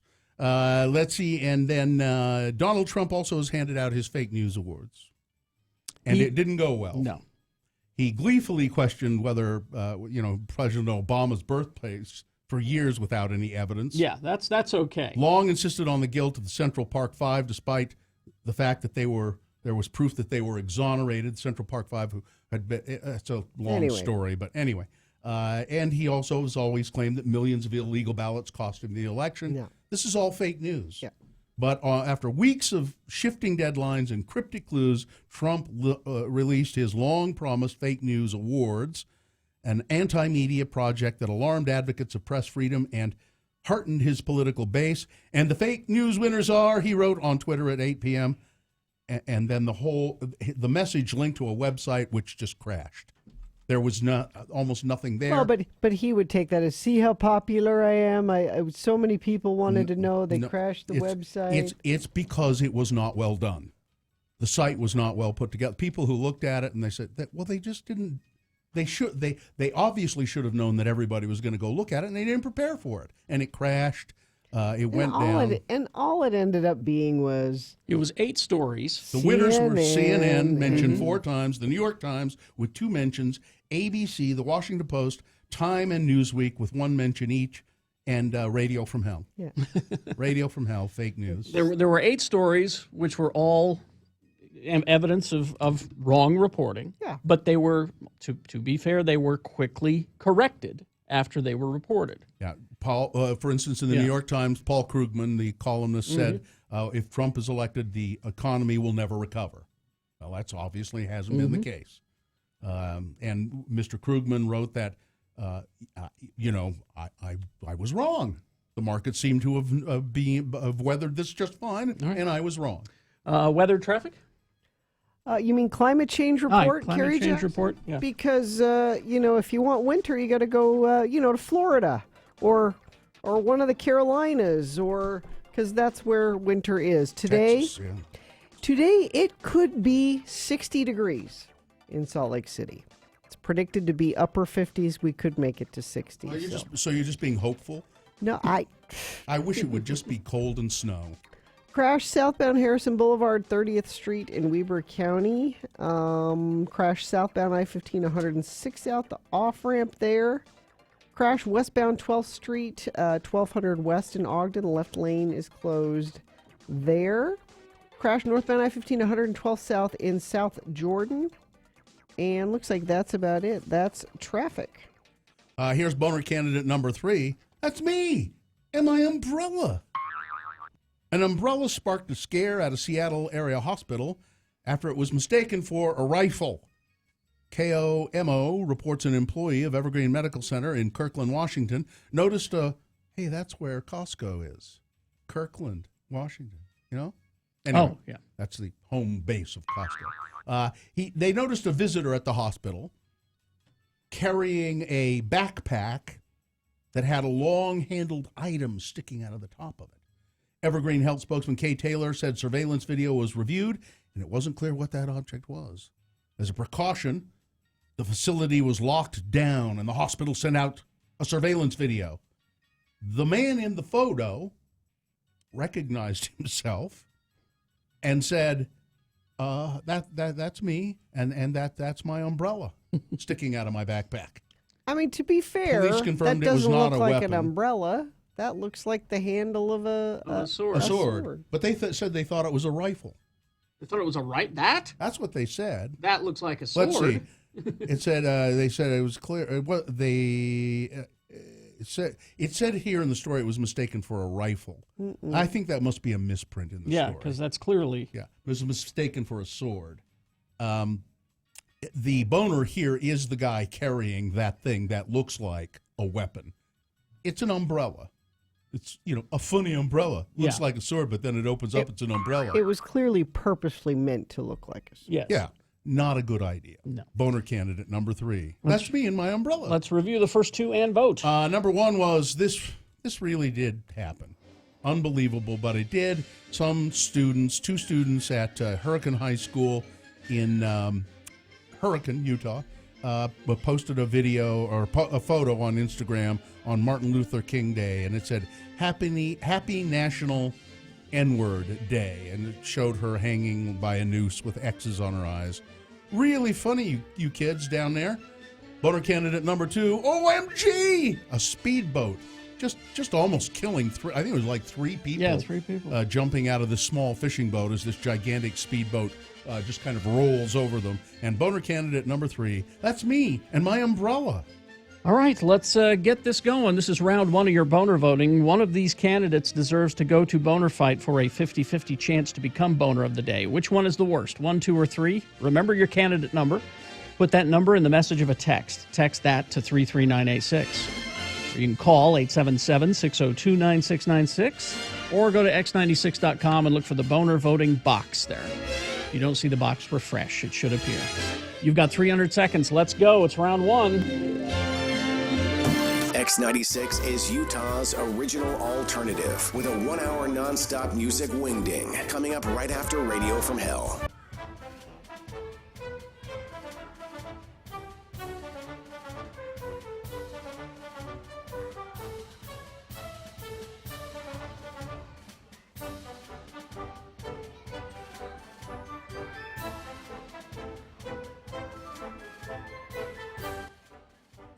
Hi, it's me, Richie T. The producer of the show. Yeah. Mhm.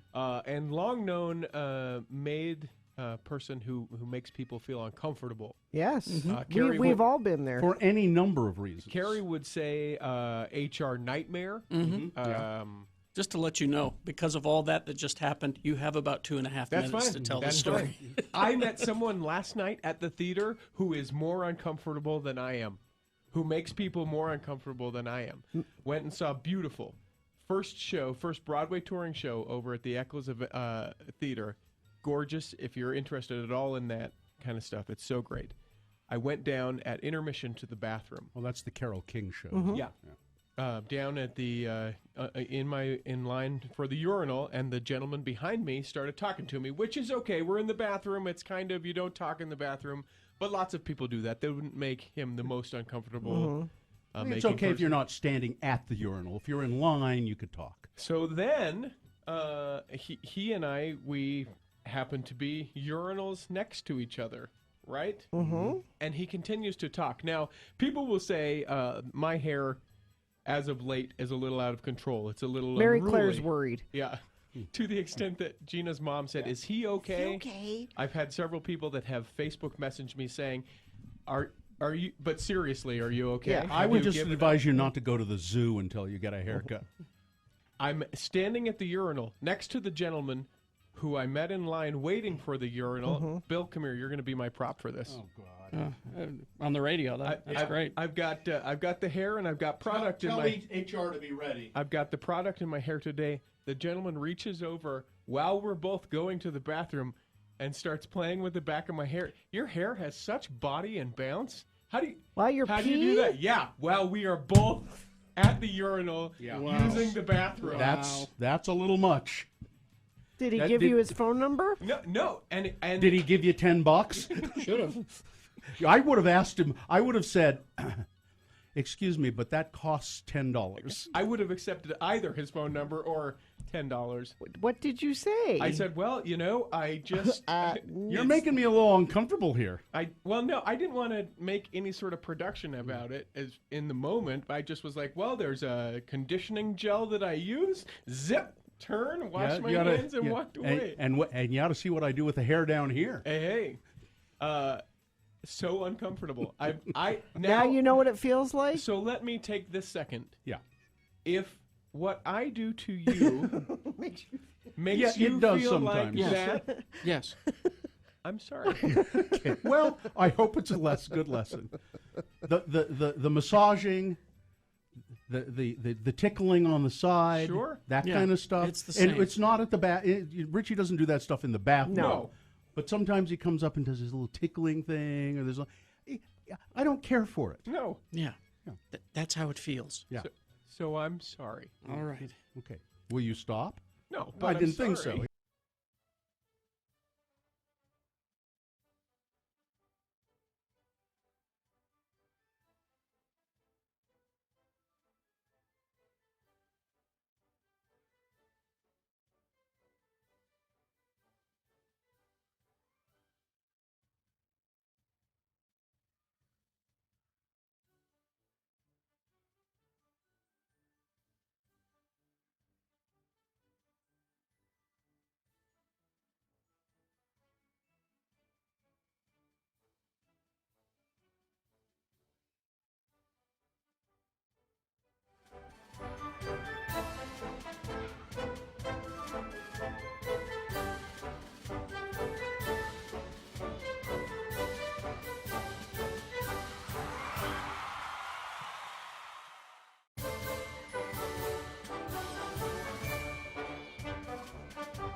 Radio from Hell on X96. All right, so let's award round one of the boner voting. And round one is brought to you in part by some smash burgers that I made at home. You smashed your own burgers? I've really started to like this burger technique. Mm-hmm. Yeah. And try the Buck and Under menu at Del Taco for the most fresh choices for $1 or less, like 69-cent mini quesadillas, 89-cent burritos, and the new $1 salsa chicken taco. You know, I used to make my hamburgers. They're almost like little meatloafs. Mm-hmm. They were really, now I'm smashing them. So we had boner candidate number one. This really happened. It's kind of unbelievable, but there it is. A couple of students down at Hurricane High School on Martin Luther King Day, and a girl, she posted a picture of herself hanging in a noose with X's over her eyes, and then Happy National N-Word Day written across the picture. Lovely, isn't it? And the principal just issuing this mealy-mouthed, ineffectual... Let's all just be nice. We should just be nice to each other. Boner candidate number two. Oh, my God, OMG! A speedboat heading toward a fishing boat, and it just doesn't see the people on the boat and the boat itself, and the people narrowly escape death by jumping off into the water. And boner candidate number 3, oh, by the way, the driver of the speedboat was sitting down and talking on his cell phone. And boner candidate number 3, that's me and my umbrella. Dumbass who has an umbrella that looks like a sword sticking out of his backpack, and they thought, the people at the medical center thought he was a threat. Let's see. Somebody want a boner or something, or a T-shirt or something. I don't know what. And the winner, a boner T-shirt. Oh, was it okay? Yeah. It doesn't have it here. And then number 1. This really happened. The Hurricane High School thing. That was not a fair candidate, No. I don't think. Yeah. That one wins, and there you go. It's now candidate number 1 for Boner Fight. It's got a 50-50 chance of becoming Boner of the Day. It goes up against the winner of round 2. Round 2 at 8:20, Boner Fight at 9:20. All right.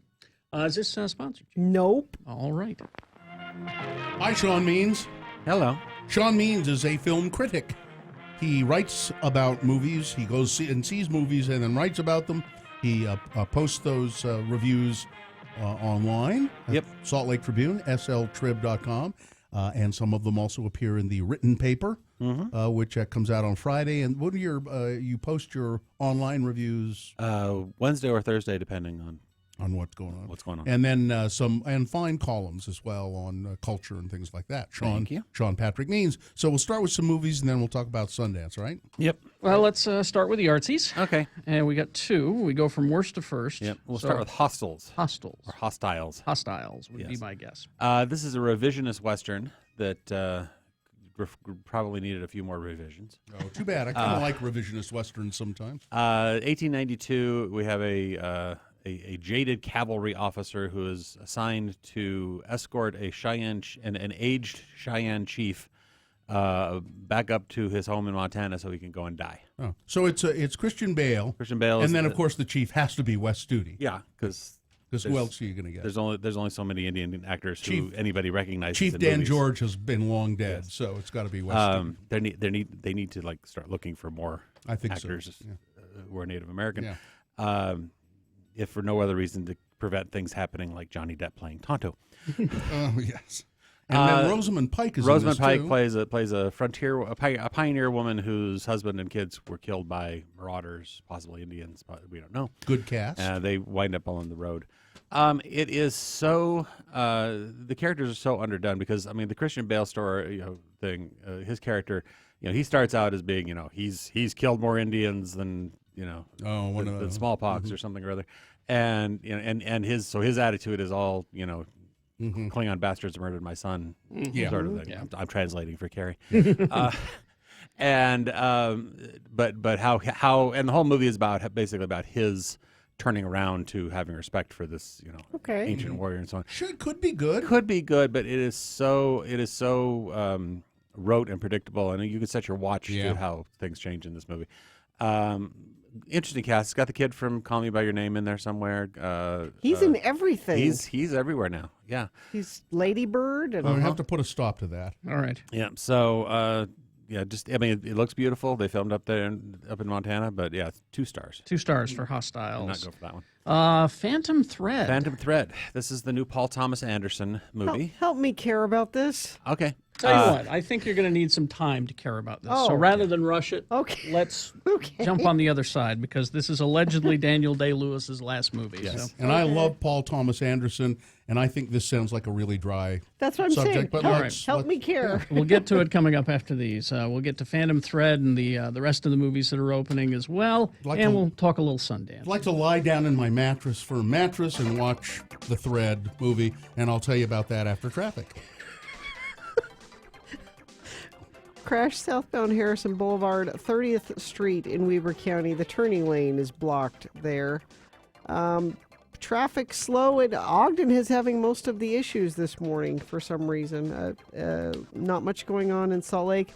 Earlier crash northbound I-15 approaching 106 South in Sandy, but that looks to be mostly cleared up by now. If you see something, let us know. Text it to us, 33986. So a new year, a new bed.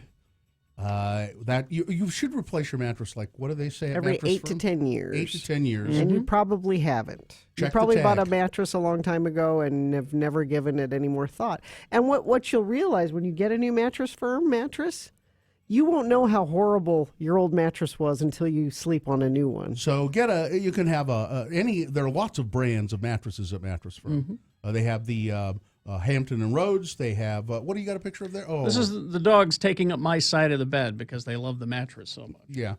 So you can get a mattress for very little money during their sale, the New Year's sale. $199 for a Hampton and Rhodes queen mattress. Beauty Rest queen mattresses start at $399. Start 2018 off by saving some money. You can get zero APR, zero annual percentage rate for 5 years during Mattress Firm's New Year's sale. Call 1-866-780-6220 for credit costs and terms, subject to credit approval. Find a store near you by going to mattressfirm.com. Hi there, it's Kerry Jackson. Geek Show is me and all my best friends sitting in my basement studio, drinking, laughing, and talking about the stuff we love. Sci-fi movies, TV shows, comic books, toys, games, and more. Get a new Not Safe for Work episode every Monday morning. GeekShowPodcast.com.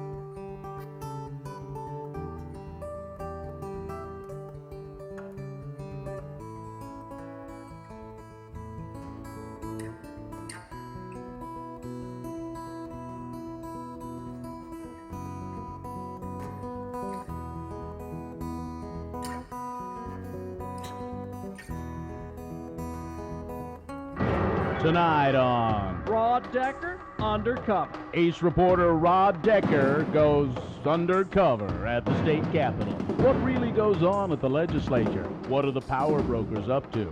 Rod knows the legislators put up a facade when they see him coming with a camera crew, and so Decker disguises himself as a schoolgirl on a field trip with Mrs. Spencer's 6th grade class. Okay, kids, now settle down. Before we get back on the bus and go back to school, I want you to meet Governor Mike Levitt. Hi, kids. I hope you've enjoyed your visit to the Capitol today. Very important work takes place here. Do you have any questions? Yes, you, the tow-headed kid with the striped shirt. What's with the car in the basement? Is that the Employee of the Month's car? No, that's the Mormon Meteor. It was once the world speed record holder. Okay, you, the boy with the hat on backwards. How come the Capitol has gold on the top of it? Isn't that a waste of money? Well, Sonny, that's not gold, it's copper. Like a Duracell battery. And we have time for one more question before I have to get back to running the state. You in the back, the tall, homely girl with the pigtails and glasses. Tell me, Governor Levitt, will we have to spend tax money on the Olympics? How do you feel about having an official beer of the Olympic Games? What about I-15? Is it on schedule and anywhere near budget? Will tobacco be outlawed in this state? Hold on here. You ask a lot of questions for a little girl. Say, I know you from somewhere. I can assure you, sir, that you have never met me before. As you can see, I'm just an average 6th grade girl on a field trip. You're Rod Decker. No, my name is LaDonna, and what you're saying is, rather than handle some tough questions from a schoolgirl, you would prefer to make accusations about my true identity. I knew it. You are Rod Decker. Rod, why didn't you just ask for an interview? Well, there you have it. Politicians won't even let their guard down in front of innocent children. You can't get a straight answer from them, no matter who you are. That's tonight on Rod Decker, Undercover. On the Channel 2 News at 6 and 10.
with Carrie, Bill, and of course, Gina on X96.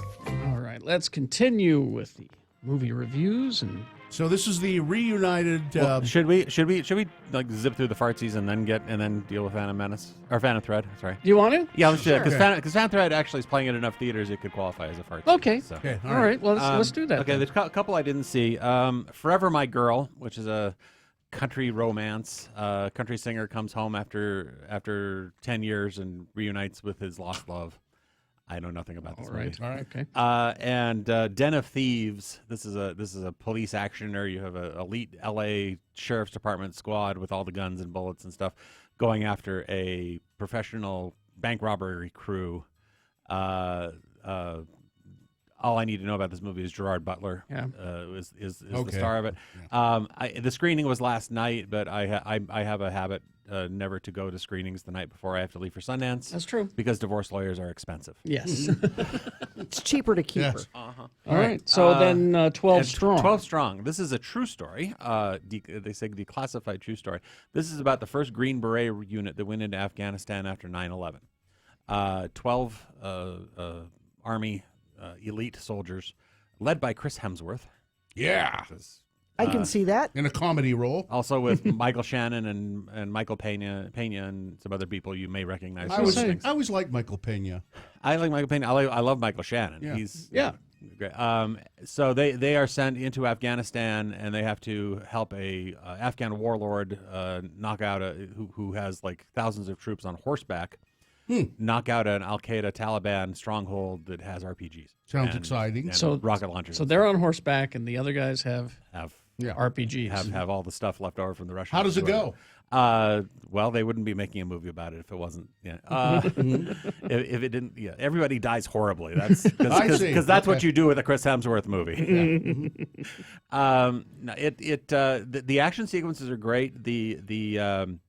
When they start talking is when you have problems because it gets very a little bit rah-rah, but also very sort of Dragnet, Just the Facts Man kind of dialogue. Yeah. Okay. And it's a little dry. But 2.5 stars. 2.5 stars. 12 strong. All right. Now help us care about Phantom Thread. I'm seeing what you're giving it. Yeah. Apparently we should. This is reuniting. This is Daniel Day-Lewis reuniting with Paul Thomas Anderson. They did There Will Be Blood. Great movie. Great loved, movie. yeah. But would you have said, okay, let's do a movie about a Texas oil man in the 1920s? No, probably not. Might not have. Yeah. Here, even less probable though, or likely. Okay, so Daniel Day-Lewis plays Reynolds Woodcock, who is the premier fashion designer, dressmaker of London elite in the 1950s. This is a real guy, right? No. Oh, it's not a real. No, it is fictional. It is fictional, but it is inspired by several real people. Okay. And he dresses royalty, European royalty, American rich women, so on and so on. Everybody wants to come and be pampered by him. He is a very set in his routines of putting on his socks and pouring the right tea and all this sort of thing. One of his routines is that from time to time he has a girlfriend. Okay. And he'll invite pick up a girlfriend, have them live with them for a while, and when she gets to be too clingy or needy or whatever, kicks her to the curb with the help of his sister who runs the business, played by Leslie Manville. Well, this happens, one time when he's out in the country, he sees this long, lean, very lovely looking waitress named Alma, played by this amazing European actress named Vicky Krieps. Creeps or Creps. I'm not sure.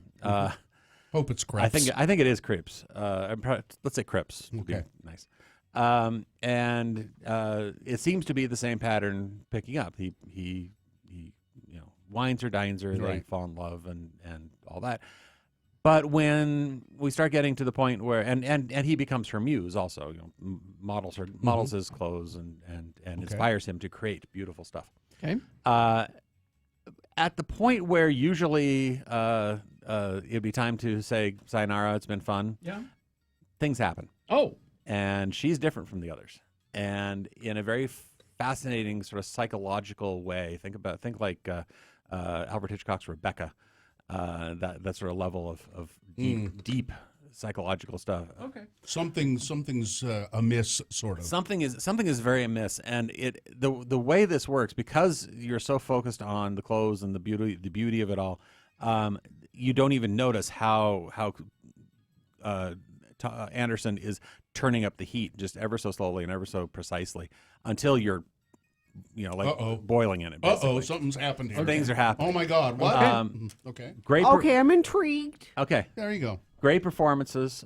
Vicky, this woman, Vicky Cripps. I mean, the fact that she can hold her own with Daniel Day-Lewis, that says something. Is fascinating. And he's got to be amazing. He's great, right? He's great. He has. I mean, he's one of those actors where he's doing something, but you're buggered if you can figure out what it is he's doing. Mm-hmm. And but he does it so well, you just go for it. And Mm-hmm. he so inhabits his roles. And this one is one of his best. All right, so 4 stars. 4 stars all the way. Wow, all the way. Go Well, see good, it. because I love Paul Thomas Anderson, except for I didn't like Master of None, and I didn't like what Master of None?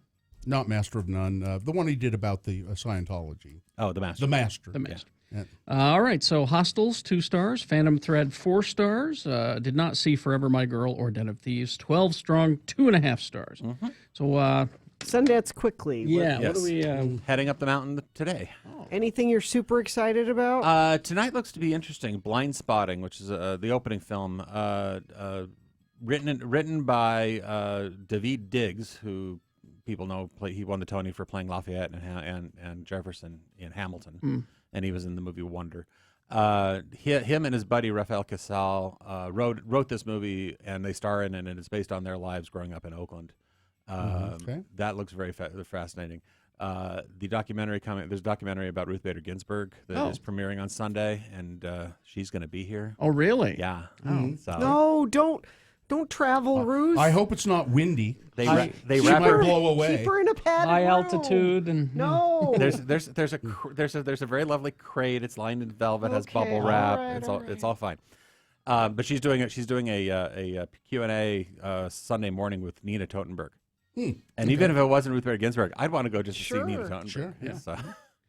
Anything else? Oh gosh, so many. And the thing is, the best thing about Sundance is all these things that I'm excited about will not be the things I wind up talking about the most when it's over. There will be something that'll come in that I have no clue that I have no expectation of whatsoever, and that will just knock me off my socks. That is the best thing about Sundance. A lot of people talking about that Mr. Rogers The documentary. Mr. Rogers doc, which is the Friday night gala here at the over here at the Rose Wagner. Yeah, Jimmy grabbed tickets for that. Yeah. Should be interesting. Of course, he won't be here, except in spirit. Yes. No, there's a lot of great docs about strong women icons. You've got Vivienne Westwood, MIA, Jane Fonda, Joan Jett. Activist Nadia Murad. There's a documentary about Jane Fonda? Yes, called Jane Fonda in 5 Acts. Now, she's going to be here. She's speaking at the rally happening Saturday morning to the first anniversary of the March. That's right. Rally happening. Oh, yeah, that was during Sunday. That was during, oh, yes, it was. Is that here? That's here up in town? Park City. That's up at the City Park on Saturday morning. No, there isn't a march down here. March. There's something happening Sunday, I think, here. There is? Yeah. but I'm Last not I sure. checked was that people were pointing out that nothing was going on. Maybe that's what spurred it on. And said, well, we got to get something better going do here. something. Yeah. All right, read Sean Means' stuff, Salt Lake Tribune. Go to sltrib.com. Read his reviews there. Comment on them. Like them. Have fun with them. He's Sean Means.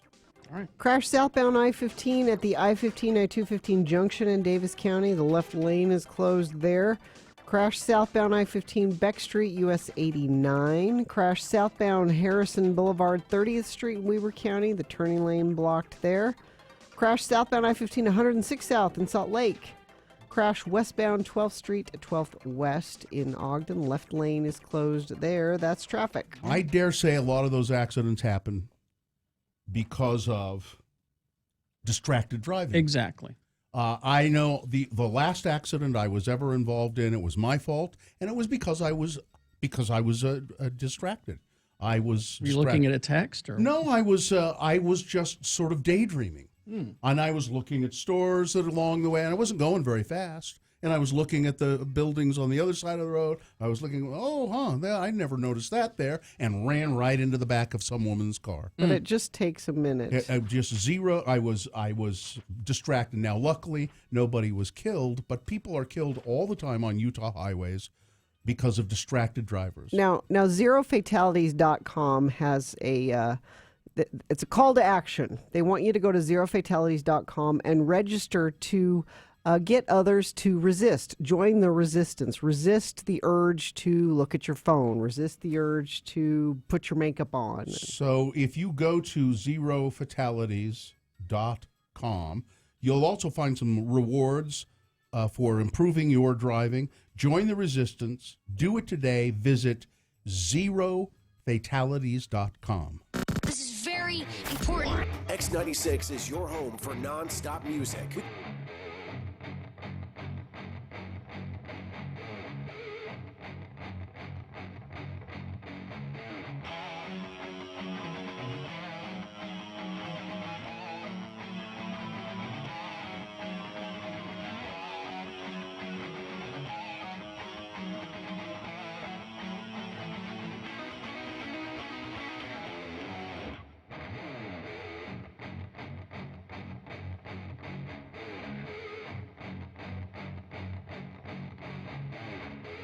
The mayor of Salt Lake has joined us here. It's Ralph Becker, and there's bad blood here, Mayor Becker. I can see that. Yeah. Mayor, You know what? You know what it is? I'm hurt. It's bad blood I'm here. hurt. The worst thing you can do is when you accept a gift from a woman, not use it. When I'm visiting with her. Yeah, Yes, especially. exactly. Yeah. Hell hath no fury like a barbary scorned. I went all the way to Dillard's and bought you a tie. All the way to All the way to Dillard's and bought you a tie. That's a good, mile, too, from your house, right? I know what deep trouble is, and here I am. And, but I do want you to know, I have been wearing your tie regularly and proudly and advertising where I got it. Yeah, See right. this? See this? Yeah. Gina Barbarian. Is it getting deeper? Easy to say. Now, Mayor Becker, our producer Richie says he sent. I thought he had called you, but apparently he sent an email to your office saying you may want to wear the tie Oh, God, when you I come to didn't see. get See, you didn't There's get Mayor it. Becker going, I have an email address? What the? Ralph Becker. Now we should say that Gina bought him a tie because you were tired of seeing him wear. This tie, the tie he's wearing right now. Because every time I got a mailer from you while you were campaigning, different pictures, but same tie. And I was concerned that people were going to think you only had one tie. I was worried about you. You want to know how to get her, Mayor Becker? You want to know how to get her? Yeah, Look at her very advice. seriously and say, "This tie was given to me by my dead mother." Something like that. Or the thing is that this is a Jerry Garcia tie, and I don't think my mother knows Jerry Garcia or knew him. Who was that nice Garcia fellow who lived down the street? He used to sell us squash. Yeah. Mayor Becker, great. How's it going? I mean, are you enjoying being the mayor? Made the transition and everything? I'm having a great time. I've got great people around me working. The city's been so responsive. Everyone's jumping in to do things we need to do. So I'm feeling great. I want to applaud you, by the way, for taking a bold stance and making what I think is one of the most significant moves I've ever seen a mayor make, and that is get rid of that ugly logo that Rocky Anderson had, and go back to the traditional city logo. I'm actually serious. Bill really likes that logo. I like the traditional logo, that mountainy kind of. That was a dumb logo for Salt Lake. It's the important issues Bill pays attention to. Well, I realize these are symbols of the city, so there is importance there. It was really just a matter of personal preference, and as I mentioned when someone asked me about it, he said, "Why'd you do it?" And I said, "Well, someone came to us and said you need to pick a logo for the city, and we'll develop one for you." And I said, "Well, I don't want to spend city's money to get a new logo." So we looked back at what was available. I really liked that one of the city county building. I thought it was very distinguished, and it's kind of formal looking and I think it represents you. I mean, you're a planner kind of a guy who likes detail, and that logo somehow says to me it's. I don't know how to say what I'm saying here. I got you. It's a very. It looks like it was done by an engineer, or something. Well, I don't know. I think it looks good and obviously represents the city. So.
6. All right, 8:20 right now. Time for round 2 of your boner voting.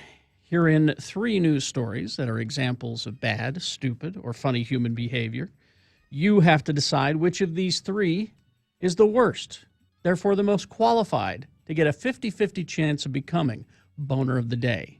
We'll send it to the winner of round 1, Boner Fight, at 9:20. So decide. 2 candidates now, then a third after the big boy news. Once you've heard all 3, then you'll vote for round 2. One of you lucky random boner voters will receive...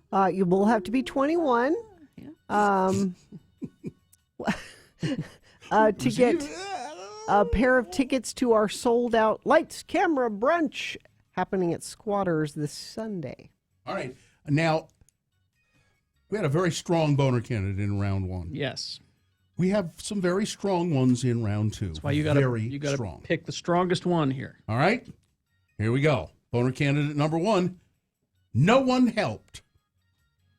A man was stabbed to death in a Paris subway as onlookers posted videos and photos of him on social media rather than help him. Andy Brigitte, 22 years old, killed by a man who flew into a rage after he was bumped into at the Shirtless station Friday night. No one lifted a finger to help Andy. The victim's distraught mother, Linda Brigitte, told French paper Le Parisien, "Today, social media is too present. No one came to my son's aid. Instead, they filmed it and they shared it on social media," she said. Brigitte, a young mechanic and a native of the Caribbean island of Martinique, was stabbed multiple times in the chest by an unidentified 33-year-old assailant. As he lay on the platform bleeding in agony, passengers posted videos of him. What's wrong with people? And on Twitter with the hashtag Chatelet. This is horrible and inadmissible, said the victim's aunt, Betty Melinard. What these people did is unforgivable, she said. Strong candidate. Yes. Boner candidate number 1, no one helped. Boner candidate number 2, also an extremely strong candidate. Sorry about a racist rant does not cut it. A student at the University of Alabama has been expelled from the school and kicked out of a sorority after she posted racist videos on social media in which she repeatedly used the N-word. Harley Barber, 19 years old. There she is. From New Jersey. Identified herself on Instagram as a member of the Alpha Phi sorority at the university in Tuscaloosa, where officials are now investigating the ignorant and disturbing remarks. These remarks are ignorant, disturbing, and in no way reflect the values of the University of Alabama, said university spokesman Chris Bryant. This unfortunate behavior has been reported to the Office of Student Conduct. Barber has since said she's received threatening phone calls over her remarks. She said, "I'm sorry. I feel horrible. I feel so bad. I'm sorry." She needs college. What she said, she's apparently talking into the bathroom sink or mirror. She's by herself talking, and she's saying, "We do not waste water. We do not waste water because of people in Syria. I love how I act like I love black people because I effing hate the N-words. So that's really interesting. I effing hate the N-words, but I just saved the effing N-words by shutting that water off." What? So she apparently doesn't thinks even that make any sense. Yeah, I know. I know. She's stupid and a racist. And she did another video like that, which addressed the growing backlash to her first video comments. I'm sorry. Yeah, she You said want to that- be YouTube famous? She said that since she's from New Jersey, it's okay for her to use that word. Yeah, sure. No. Which I don't. Yeah, I don't get how, it. you know. I'm in the South now, bitch, so everybody can just F off. I'm from New Jersey, so I can say the N-word as much as I want. Boner candidate number 2, another strong candidate. Sorry about a racist rant.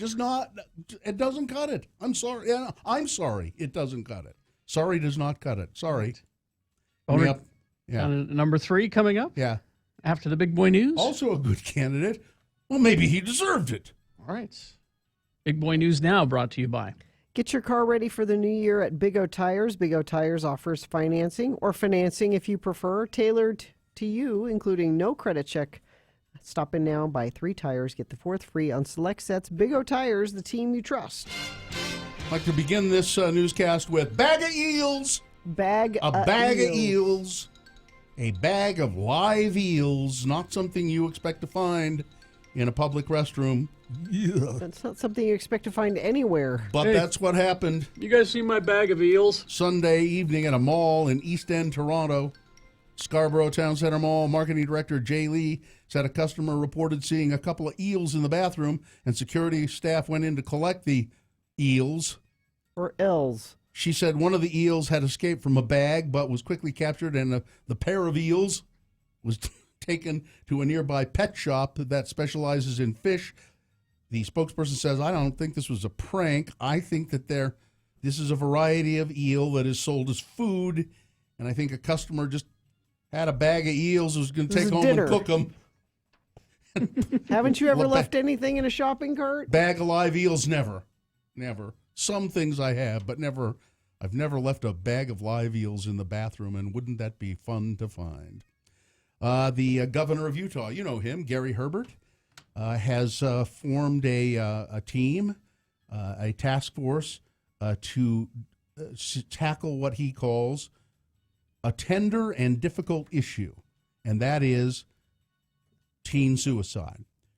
We need to talk about this. We need to see it if we can do something about it, Herbert said, referring to the growing surge in suicide, particularly among Utah teens.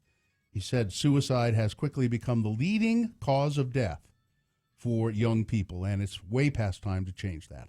Teen Suicide Prevention Task Force announced yesterday, comprised of representatives from local churches and businesses, education and healthcare, as well as groups already working to prevent suicide. They are asked to meet and determine some sort of game plan and report back to Herbert by February 15.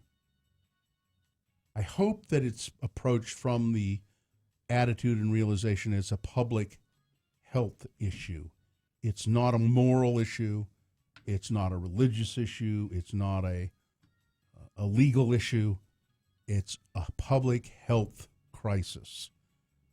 Their proposal will be taken to lawmakers to consider some legislative action. It's going to take every one of us, said Governor Herbert.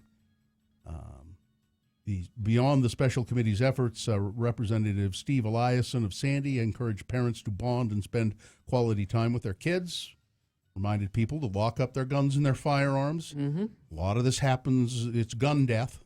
It's because you have access to easy. it. Yeah. And it could be a split-second decision, and maybe if you didn't have access to it right then, the moment would pass. And the statistic, I'm trying to find the statistic. It is shocking. There was a jump in Utah youth suicides of 141%. Researchers studying that found that 18 of the 150 teenaged people who took their lives in a 5-year period had recently lost privileges to use their electronic devices. That if you're already on the edge, and then your parents take that away from you, you're and it's cut off from it's the only thing that's keeping you sane, and anyway, it is a public health crisis, and I hope something comes of this task force. Republicans in Washington moving toward a vote today to avoid a government shutdown. But as a new day dawns in Washington, it's still unclear if Republican leaders have enough support to keep the government open. House Speaker Paul Ryan and his lieutenants were up against the clock and their own ranks as they scramble to lock down votes. If Congress doesn't send a bill to the president approving more money by midnight Friday, most federal agencies will be forced to stop operations. Republican leaders can't count on Democrats, who've said that they will not support a short-term spending bill that expires, that funds the government into mid-February if it doesn't include a fix for the Dreamers, and if it CHIP. Yeah, it also has to have the CHIP program, the Child Health Insurance Program. Paul Ryan is trying to pass some kind of a bill. The House Freedom Caucus, those shirt holes. They're the ones. Is one of a small group of conservatives opposed to the short-term funding bill and told reporters Wednesday he didn't believe the Republican leaders had the votes to pass it because of internal division, and he doesn't rule out supporting it himself, but I don't know. And now I don't know. I haven't seen anything. I don't have any headlines coming in or tweets coming in that say they may have already tried to vote on it. I haven't seen anything. The Republicans could do it. Without the Democrats, they could do it. But they're fighting among themselves. They're fighting amongst themselves. There's another thing here that I just thought was, and I'm not sure I got this right, but I think I did. So Kelly, General Kelly, yes, Donald Trump's aide, his right-hand man. Chief of Staff. Babysitter, allegedly. So somebody asking him about the wall that Donald Trump wants to build. And he said something along the lines of, look, the president has been misinformed about certain things, and certain things are being misrepresented about this wall. He says Donald Trump won't build the wall along the entire U.S.-Mexico border. That's not it. And what about Mexico paying for it? Well, maybe in a roundabout way, but that's not the point. And he went to all of this, made all of these comments, and said it was unlikely to happen the way he talked about it in the campaign. And then Trump started tweeting. Yep. Did I see this right? Yeah, I haven't changed my mind about anything. Everything I said during the campaign was exactly the way I wanted it. So is John Kelly just going, good Lord. Every day. I work for a madman. Every day, I'm sure he does that. Why does he do this to me? John Kelly, why does he do this to me? Because you said that the president was wrong. Yeah. And he's never wrong. Just ask him. Norman Reedus is upset. Why? What? He is very, very, very, very, very, Daryl. from The Walking Dead. What's he upset about? Very, very, very, very, very desperately unhappy. About Carl's death. Well, Bill, God. He has. Bill.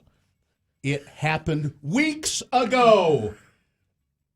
Some people haven't caught up yet. Guess what? Macbeth gets killed at the end of Macbeth. He is desperately unhappy about this. He is so unhappy, he said, I'm not going to wash my hair for the next month. Out of protest. And well, he hasn't died. Carl isn't dead. No. Stop. He was bitten by. Stop. Oh, big deal. It was weeks ago. There are stories about it everywhere. Don't pin it on me. You brought it up. Because it's everywhere. Pin it on you. And I brought it up because you love Norman Reedus. Well, I do, but... And he's the one... You want to be pissed at somebody, be pissed at him for bringing it up. And let's see, I had one other celebrity story that I know for you, Gina, that I know you'll have a nice response to.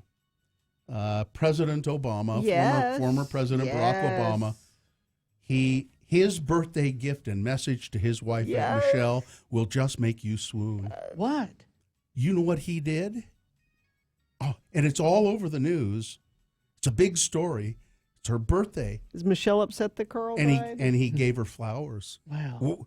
He gave her flowers and a nice romantic note. I would rather have flowers and a nice romantic note than anything else. He did it right. He does everything right. It's just incredible. and you know what? He didn't say on the envelope. He didn't say Michelle. He said Michi, M-I-C-H-E, because he can't Mish because he can't remember how to spell the last part of it. All right, that's it. Weather, traffic.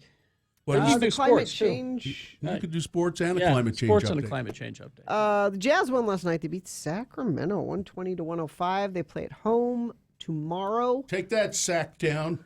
The climate change update, it's very climate changey today because it's freezing and snowing and icy in Florida and the Carolinas and Texas and Louisiana, and here we could get up to 60 degrees today. That's not okay. Nope. Multi-vehicle crash northbound I-15 approaching 72nd South. At least 4 cars and emergency vehicles are off to the left shoulder. So that's going to be an incident for a while there, I'm afraid. Let's see. Crash eastbound I-215 62nd South. Crash 40th South 39th West. That's in West Haven and Weber County. Crash northbound I-15 80th South. And that's traffic brought to you by looking for a great deal on a used smartphone, but don't want to meet a creepy guy in a parking lot. Bad Apple repairs, buys, sells, and trades in smartphones. Unlike the guy in the parking lot, Bad Apple guarantees them. Go to badapplerepair.com. All right, here's boner candidate number 3. Well, maybe he deserved it. New Orleans police say that they're looking for a woman accused of punching a 12-year-old boy at a bus stop. The Times-Picayune reports the 35-year-old Carmenetta Brown is wanted regarding a simple battery of the juvenile. A New Orleans police news release says the boy was just waiting for a bus. He told police he spotted Miss Brown, run up, and then just clock him right in the face. Authorities say the victim called his mother while Brown continued to taunt him. There she is. Picture of her at x96.com/live. When asked for details on a possible motive or the circumstances leading up to the attack, police spokesman Ambria Washington said, there is no information on that readily available. The victim is a juvenile and the investigation is ongoing. Well, I think, maybe he just deserved it. Boner candidate number 3. All right, so let's review the first 2 and vote. Boner candidate number 1, no one helped. No one. No one. Man fatally stabbed on a subway platform in Paris. They don't call it they call it the metro, right? Not the subway. While onlookers posted pictures of it on social media. Boner candidate number 2. Sorry about your racist rant. Really doesn't cut it. A sorority sister in Alabama. She's been thrown out of the school and the sorority. Thank goodness. Got her racist videos that got her booted. And boner candidate number 3. Maybe he deserved it.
Radio from Hell with Kerry Jackson, Bill Allred, and Gina Barberi on X96. All right, 8:45. Time to award round 2 of your boner voting.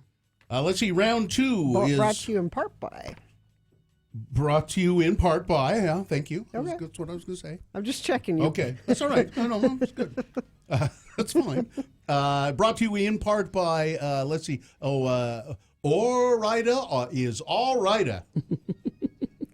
Experience the best parts of your own backyard at Reebok Ragnar Wasatch Back June 1st and 2nd. It's the overnight team relay race that inspired a worldwide running. Say worldwide running movement. Worldwide running movement. Worldwide running movement. Worldwide running movement. Worldwide running movement. Grab 11 friends and enroll today at runragnar.com. Enter promo code X96 and receive $60 off team registration. Run Ragnar Worldwide Running Movement. It's hard. It is hard, but with a little pre-thought, you could do it. I don't pre-think anything. I know, dear. So boner candidate number 1 was no one helped. The man fatally stabbed on the metro platform in Paris at the Châtelet station, and people just posted videos and pictures of it on social media. Didn't help. Boner candidate number 2. Sorry about a racist rant. Really doesn't just cut it. Just does not cut it at all. And then trying to excuse saying, "Well, I can use the N-word because I'm from New Jersey." No, I'm sorry, ma'am. This is not possible. And boner candidate number 3. Maybe he deserved it. I doubt it. A grown woman running up to a 12-year-old boy at a bus stop and just clocking him right in the face. Now, there's obviously something going on there, some bad blood, but still, ma'am, no. Let's see. Dan won the squatters tickets, so he'll join us for the brunch on Sunday, the sold-out brunch. And the overwhelming winner, Boner. I think this is going to be a good fight because this is a good candidate. 164 votes for number 1. Yep. Yeah, that's good. So it'll be it's going to be a good boner fight today. So that it goes up against the winner of round 1 in boner fight. Boner fight will happen at 9:20 today, so be ready for that. That decides who is boner of the day. Bill, you got 10 votes for spoiling Walking Dead. Oh, boo-hoo. God, what a bunch of babies. If it had been on last night, I could. Anyway. Well, this new binge culture, I know. The cord You cutters. save them up and then you watch them all. A lot of people watch them on Netflix and they get held back. Yeah. So anyway, so I was reading about the cognitive test that Donald Trump had to take. You have the copy of it over there, the one that Richie printed up for us. So the cognitive test, the doctor that administered Donald Trump's physical said he also did a cognitive test because the president asked him to. There's been all this thing in the news that I might have dementia. I'm a stable genius. Is there a test you have to prove that I'm a stable genius? He said, the doctor said, he asked me if there was a cognitive test he could take to put people's mind. He didn't say that. Donald Trump said, I'm getting really tired of people saying that I'm not smart, I might have dementia, and so is there a test we can prove that I don't? So the doctor gave him this test. It's called the Montreal Cognitive Assessment. MOCA. And I don't think this is the whole thing. It's a 30-point test. It says, it only takes about 10 minutes. It says it's a 10-question test. Okay. That's what this is. So here's question number 1. Gene, have you seen it? I'm looking at it. Oh, crap. Because I was going to give you the test. Well, a lot of it's visual. But some of it is not. So the first one is, can you do this? Can you match these letters and numbers in ascending order? So the numbers are 1, 2, 3, 4, 5, 6, 7, 8. And then the letters are A, B, C, D, E, F, G. I think that's as far as it goes. And then, so what you have to do is just draw a line from number 1 to A, 2 to B, 3 2 to B. 3. That's all you have to do. Yeah. Anybody can do that. You would think. I just did it. Well, but maybe if you are, people who have dementia, early dementia or early Alzheimer's. probably can't. Now, listen, I had a really complete physical, and I had blood drawn and a bunch of stuff 2 weeks ago, and then yesterday I went to the doctor where he explained it all to me. Part of what they do now, and part of the test he gave me, first the nurse said, his assistant said, I'm going to say a word right now, and then I want you to be able to tell me what that word was later on in our conversation. That's in this, yeah. And the word was, oh wait, I forgot. No, it was wall. She said wall. And then later on she said, what was the word I asked you to remember? Like 10 minutes later. Let's see, on this it's a series of words you have to remember. Yeah, let's see if I can do it. I have it in front of me, but I haven't really seen them. See if I can do it. Can you give me the series? So you want me to say it and then in a few minutes we'll ask it to you? Okay. Face, velvet, church, daisy, red. So I have to remember face, velvet, church, daisy, red. Correct. I have to remember all those in that order? Yes. Yeah. That's kind of hard to do. Yeah. Mm-hmm. Faith, velvet, church, daisy, red. Face. Oh, face, daisy, red.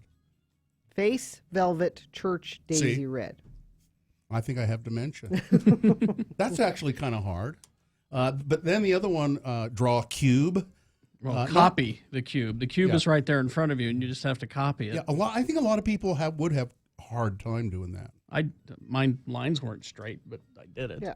Draw a clock indicating 10 minutes past 11. Digital or analog? Gina, would you check my work and see if I did that right? Carrie says this clock is broke. This clock is broke. Oh. And then name these animals. And there's a picture of a lion, a rhinoceros, and in the test it says a dromedary. Well, that's fancy. Is that what they call them in Canada? Yeah, well, but then it goes on to say you can. We'll accept you camel. Can say, if you Well, say you camel. better damn well accept camel because nobody calls him a dromedary. What's this list? What's the list of letters? Read the list of letters. The subject must tap with his hand at each letter A. So you read them out. So you read They F. did that to me too yesterday. F, B, A, C, M, N, A, J, K, L, B, A, F, A, K, D, E, A, J, Gotcha. A. Okay. And, it's that. It's so you can. Yeah. It shows that you don't get confused in a series. Okay, that's all right. Then there's subtracting numbers from 100. Oh, I can't do that. What is that?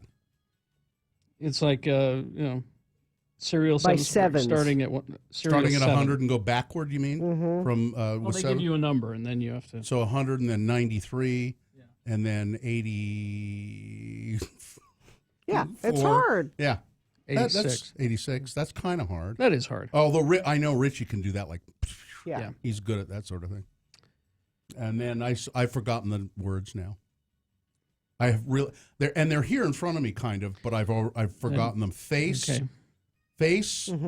velvet, church, something red, not dish. No, you're close. Starts with a D. You're fresh donkey. as a daisy. That's right, daisy red. Yeah, fresh Okay. as a donkey. That's Donkey. That's what. I am fresh as a donkey. Then repeat this sentence. They give you a sentence to read and repeat, which is, I only know that John is the one to help today. The cat always hid under the couch when dogs were in the room. It's nothing.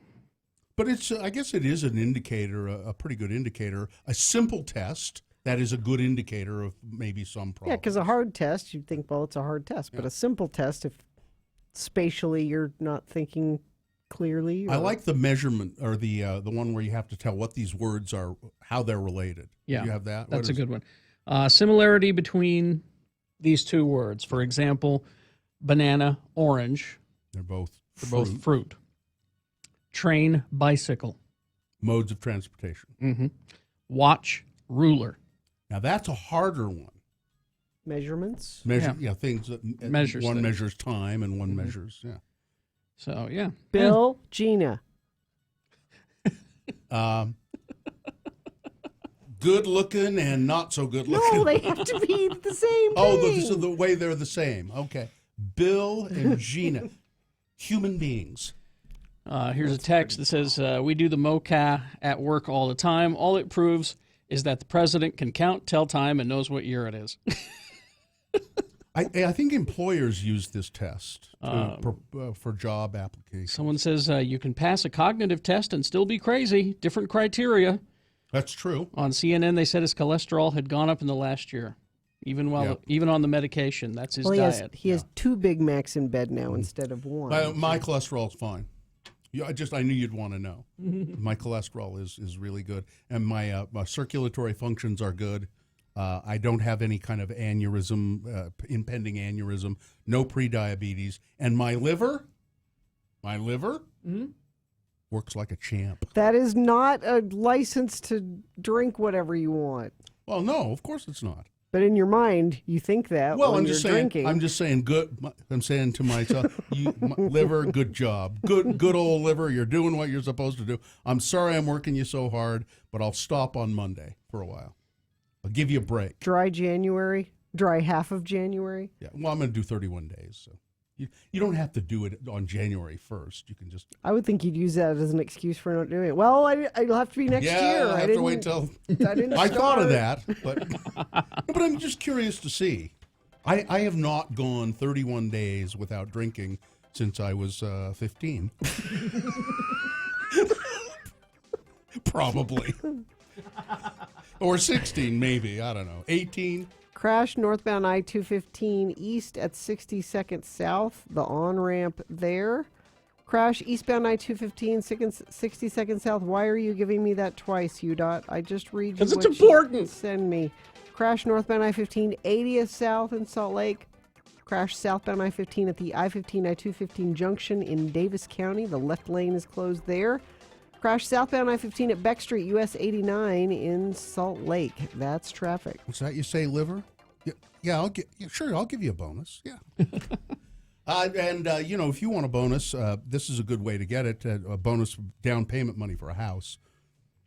Lolly at New Dwello has put together this little quiz that you can take, and then if you can answer the questions affirmatively, you're on your way to being able to get some down payment grant money for a home. This doesn't have to be a new home. You don't have to be a first-time buyer. It's available.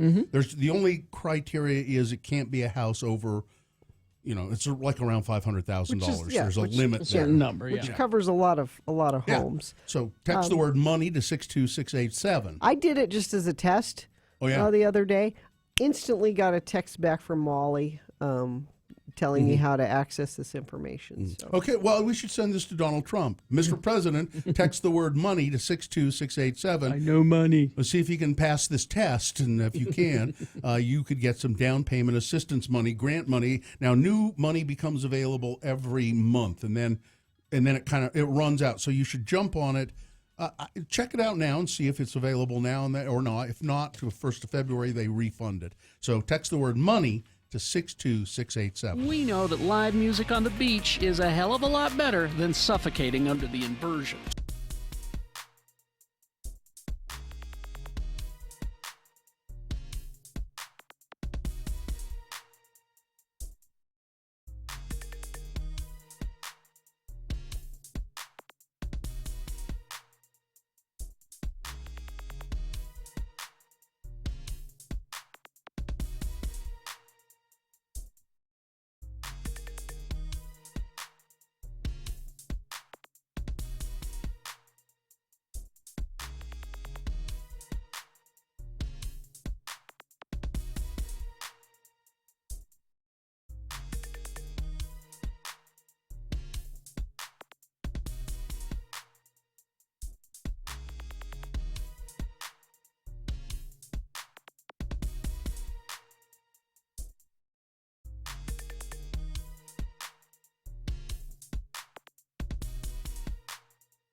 From celebrities to moms right here in Utah, more and more women are consuming their placentas in pill form. Don't do that.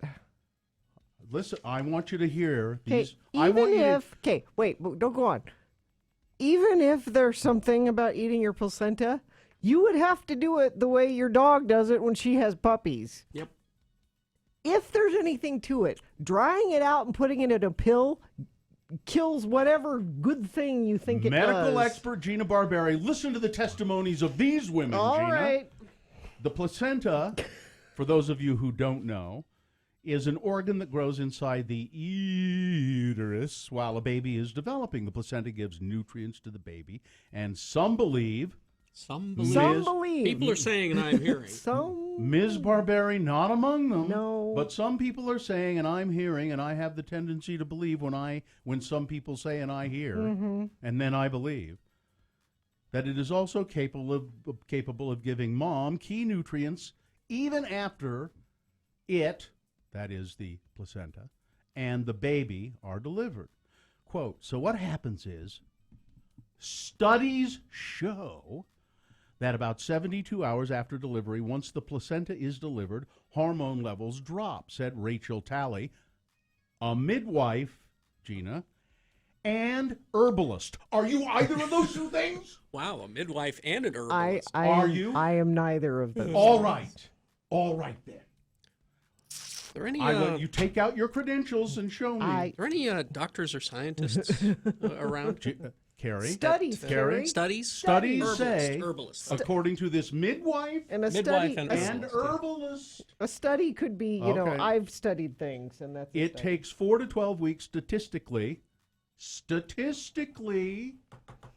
said an herbalist and midwife, for the body to and the endocrine system to start producing these hormones again. So what we're really doing is natural hormone therapy. After Miranda Hansen delivered her second child, she said she felt the despair of postpartum creeping back in. The first 5 days was like a flashback, she said.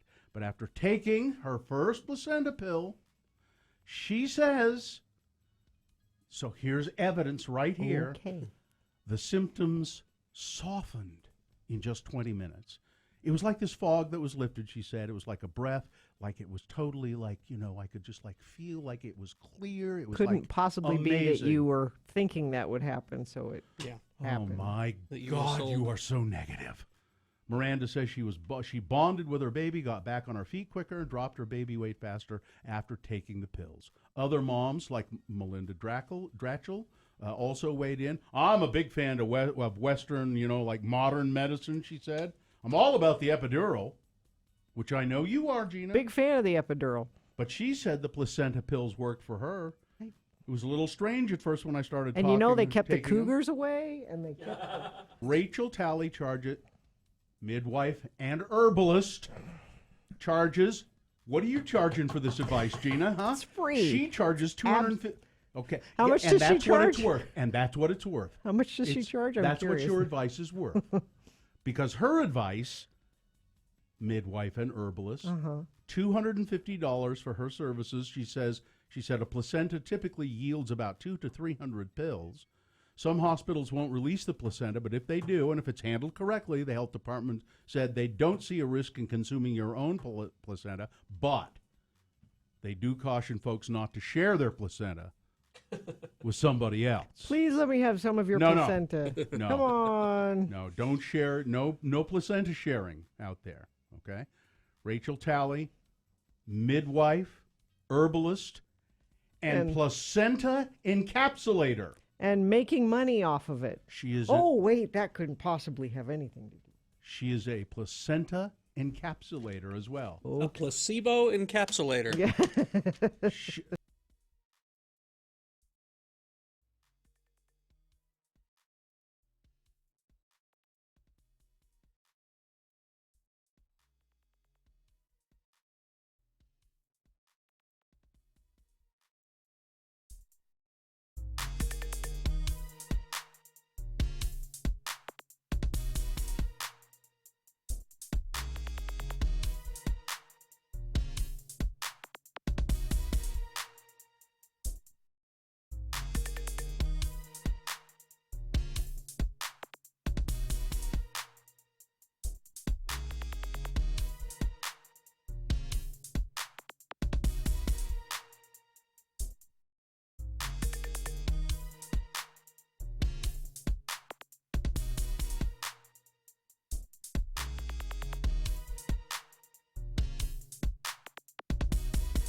up Snuffy and Guffy, and let me just say this. Mm-hmm. What has happened, let me look at the camera. What has happened to Snuffy and Guffy is a tragedy, all right? They're still on, aren't It's they? a crime, what is happening. You know when they recast Bo and Luke Duke on the Dukes of Hazzard? Same thing. It's exactly that. It's exactly that. I actually heard one. Recently? Yes. Yeah. Oh, they're still using it. They're still using the jingle, and it's like imitations of our voices that we did. Yeah. It's a crime. You only would have heard it if you listened to the Cocteau Twins. It's a crime. What is happening with Snuffy and Guffy? Man. All right. Well, it's time to do the news. news. You can't do that. I was never clear which one I was. You were? You're Guffy. Guffy. Carrie, Bill, Snuffy, Guffy. It's easy to remember. So I was Guffy? Yeah. Okay. All right. It just never mattered. That's why I was unclear, because it didn't matter. They didn't have any clear character traits. They were just two hillbillies. All right. Big boy news, and it's a tragedy. I'm telling you, it's a crime. What is Actually, happening? I guess they did have. So me, Guffy, yes, was the henpecked one, right? Wasn't I always the henpecked one in the commercials? That was one of Well, his. my wife says I can't. Exactly. I've got to go to Smith and Edwards and get myself a new belt. My pants keep falling off. I'm looking to see. Oh. What? You have Do some? we run some Smith and Edwards I was in one of wondering our if our stations? country station had that. But No. No. Well, they're just 17 seconds, so I doubt they have the characters on them. There's always something going on at Smith and Edward. Oh, that's just Pete.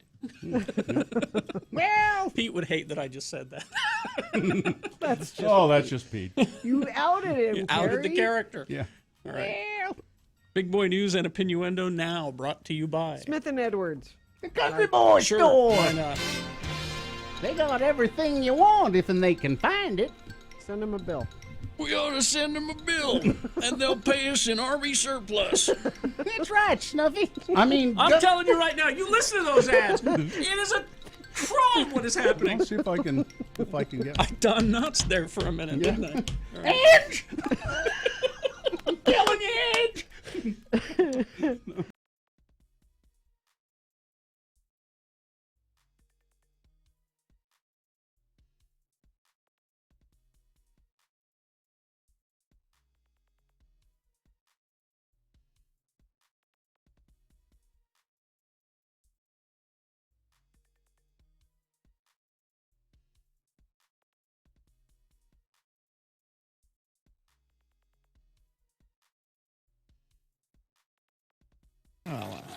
That was refreshing. Marilyn Manson. Well, couple of reasons for that. Yeah.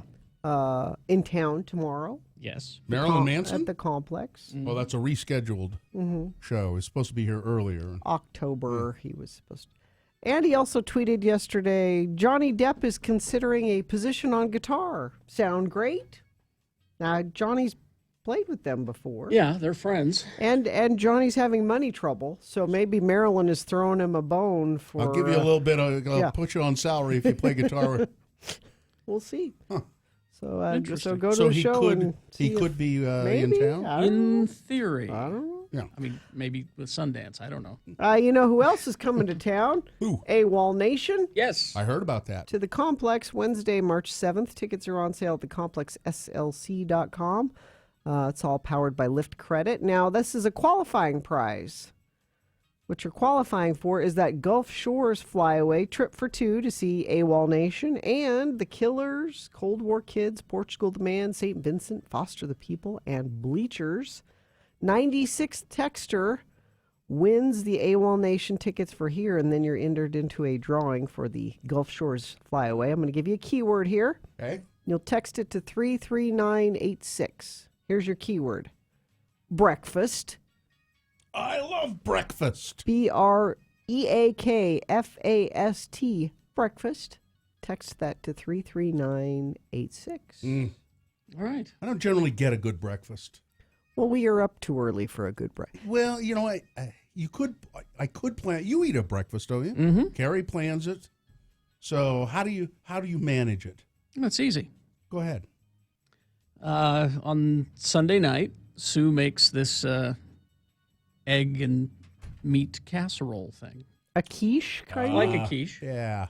And then she cuts it up into little squares and puts them in these little Tupperwares. And then I heat them up in the morning and eat them. That's the way to do They're it. delicious. And then we That's also do a fruit smoothie. I have a protein bar. So you have a fruit smoothie and a fruit and vegetable smoothie. It's mostly spinach. A vegetable smoothie, and it's kefir, spinach, and some apples. Okay, and you have both of those. Yes, for that's see, I got to do that. Is it the noise, Bill, that makes it so that you do not have breakfast in the morning? Because that's my thing. That's my thing too. Well, who are you waking up? My dad. Oh, that's right. I forgot. You know, you have a house. He and his dad. My girlfriend that you lives can there. be as noisy as. Gina, he and his dad share. It's a one-room place. Yeah, they me share a and my dad. bed, and so Richie just has to kind of My sneak dad out wouldn't of even bed. share a bed with his wife. He sleeps in the other room.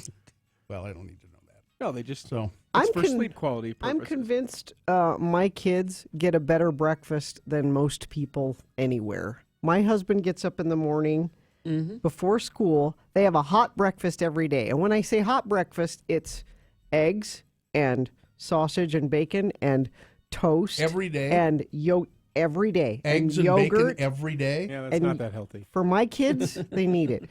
And yogurt and fruit.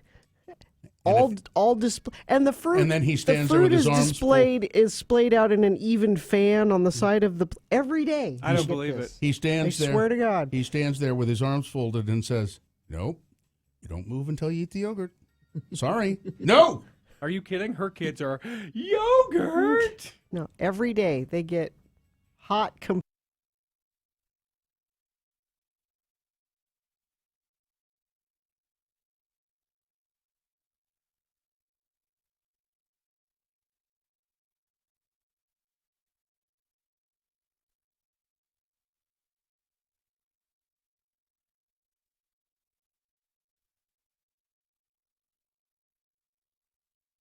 Better, Jordan. This is me talking to Jordan De La Cruz, testing live stream. We are checking a live stream, and then in a minute here, I'm going to have the ladies come and start talking here because they're going to have different vocal inflections than I do, and I want to make sure that we get it right for them. So we're still hanging out talking to Jordan De La Cruz. Still getting this sound correct going upstairs for the live stream. I could sing a little song for you, Jordan, if you'd like. I've little known fact, I was in a boy band at one point in the late 90s. I shouldn't be as proud of that.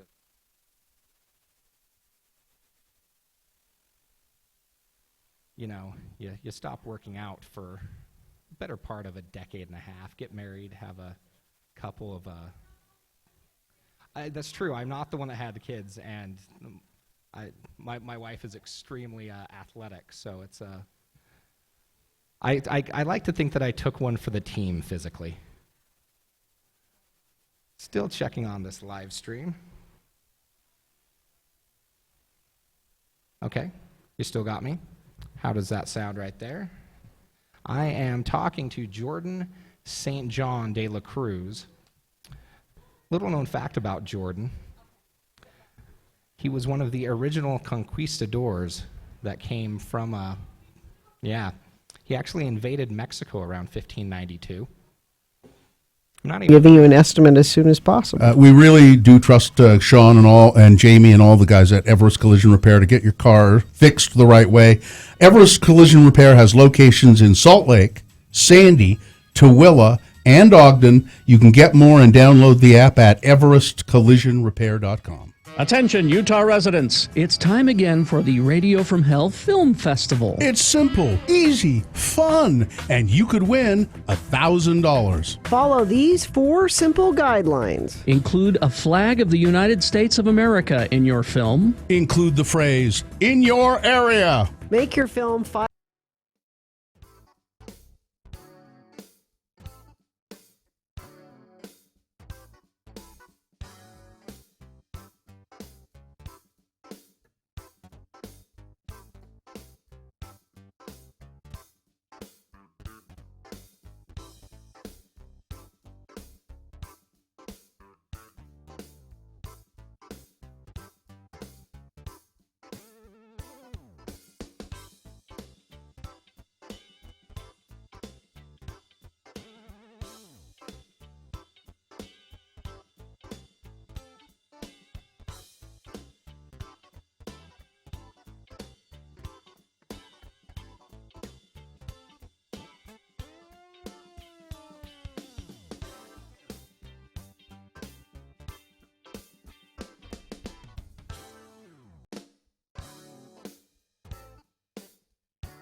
Yes. All right.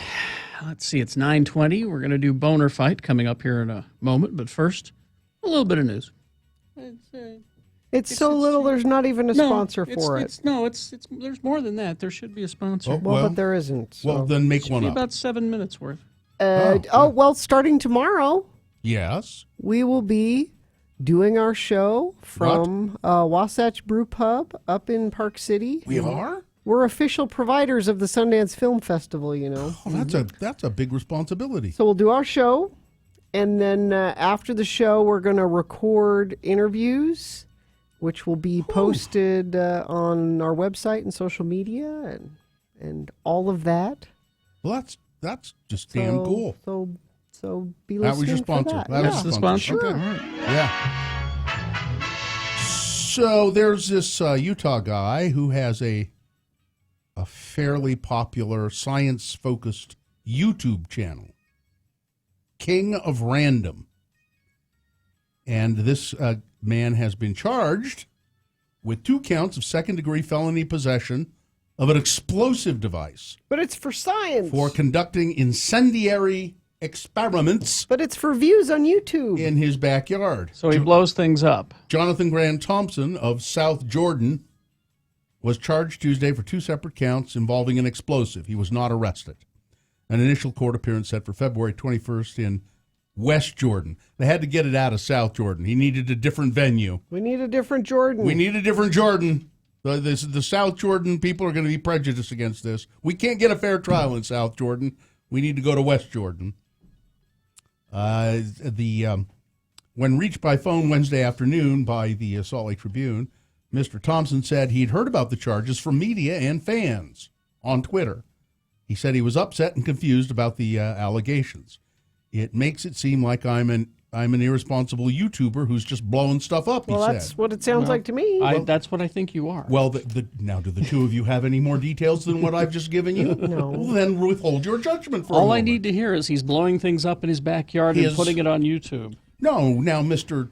Thompson's channel includes some few videos with explosions or fire, but there are many, many, many videos that he's done that show you how to do things like make a rope out of a soda bottle. That doesn't sound like it would explode. Or make a silicone mold of a chicken. His most popular video with 26 million views shows how to make gummies in the shape of Legos, gummy candy. Well, none of those sound bad. They're exploding gummies. No, they're... Mr. Thompson runs the King of Random YouTube channel, boasting about 200 videos and 8.9 million subscribers. His videos of science experiments, and they are in the vein of science-based shows on, like, the Discovery Channel. He's been making videos and putting them on YouTube since 2010, but according to a probable cause statement written by a South Jordan police officer, you know how those South Jordan cops can be. Mm-hmm. The West Jordan cops are a little more lenient usually, not the South Jordan ones. The first count resulted from a citizen complaint via Facebook. Said he was exploding a dry ice bomb out in the backyard. So, yeah. Do you have to do it in your backyard? Can you go out to a field or something? Convenient, I guess. Big parking lot somewhere? Yeah. He says he hasn't done anything.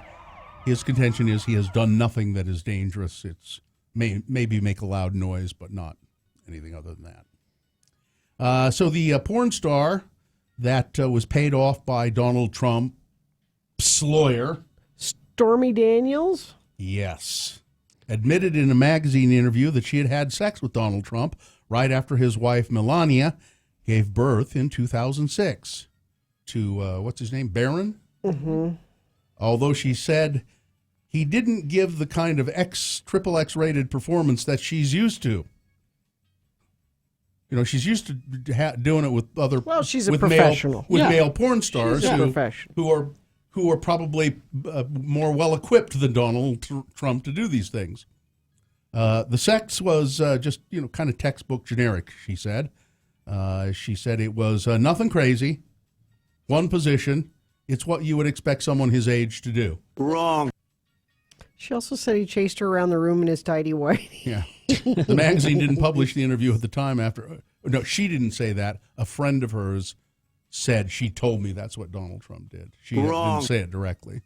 The report comes out a week after the Wall Street Journal claims that Daniels was paid $130,000 in hush money in October 2016. But Bill Clinton had a consensual relationship with a young intern. We have to impeach him for that. Listen. He was impeached. Well, no, he was not impeached for that. He was impeached because he was stupid. Because he lied about it. And said, Yeah. I did not have sex with that young woman. It all depends on what you mean. Well, it depends on what is. Listen, never forget that Barack Obama once put his feet up on the desk in the Oval Office. Never forget that. Don't forget how he kowtowed to those Arab leaders. How did he? Oh, wasn't there one where he bowed or something? Yeah, you're supposed to. Yeah. So did W. You're not supposed to kowtow to those W people. held their hands. Don't count. I thought they kissed. They kissed. Listen, but Obama bowed, okay? He bowed his head lower. Yeah, everybody does. I don't. That's part of the deal. Terrorist fist bump. He was sitting on the bed. This is back to the porn star. Okay. And he was like, "Come here." No, God, and I was like, yeah. "Oh boy, here we go." And we started kissing, she said. I actually don't remember why I did it, but I do remember that we were having the cess, and I was like, "Oh, please don't try to pay me." Because I remember thinking, but I bet if he did, it would be a lot. So I guess she has some standards. So what she's saying is, don't pay me. I am not a prostitute. But I'm a porn star, but I'm not a prostitute. But I bet if he paid me, it'd be a lot. She said the sass was unprotected, and afterwards he asked her to sign a copy of her latest video. For my kid. He was smitten. He called her every 10 days, she said, promised to get her on The Apprentice, and referred to her as Honey Bunch.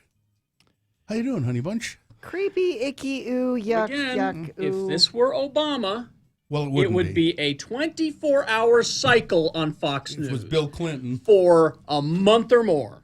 It was Bill. You remember that it was the Bill Clinton Monica Lewinsky affair that gave Fox News its catapult into prominence.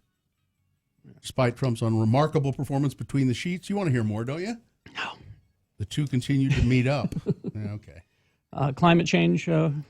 Climate change report. It's especially climate changey today, especially when you look at what the weather's like in Dallas and what the weather's like in North Carolina and Florida. And yeah, we could get to 60 today for a high. It's Boner Fight with Radio from Hell on X96. I'm sorry, can you guys do this? I'm reading about Stormy Daniels. No, I got it. All right. So we had the winner of round one, which was, what did I call it? Is this really possible? Did this really happen? This really happened. Well, it did. Two Southern Utah students at Hurricane High School have been disciplined. They posted racist photos to Instagram, or at least one. If you go to x96.com/live, you can see it. One of them was on Martin Luther King Day, and one of the girls put a noose around her neck, pretended to hang herself, had X's drawn over her eyes, and it said, Happy National N-Word Day. And, okay. And then boner candidate number 2, also very, very strong and good candidate. No one helped the story of this guy on the subway platform, the metro platform in Paris, who was stabbed by someone that he apparently bumped into or something. Yeah. Stabbed several times. It's because you bumped into someone. Bumped into me. Monsieur? It's the metro. That happens. And people didn't help him. They just videotaped him and filmed him for Instagram and put it on social media. All right, That's there you number go. 2. You've got to decide which one is boner of the day. Which one of these is the worst? 1 or 2? Put the number of the candidate that you think should win in the message of a text. Text that to 33986. Or you can call 877-602-9696. Or you can vote via our website, x96.com. Look for the box that says January 18 Boner Fight. And vote there. You got only 4 minutes. Let's go. It's a boner of the day. X96 gives you a 1 hour nonstop music wingding with John Smith right after Radio from Hell. Hey, Coach.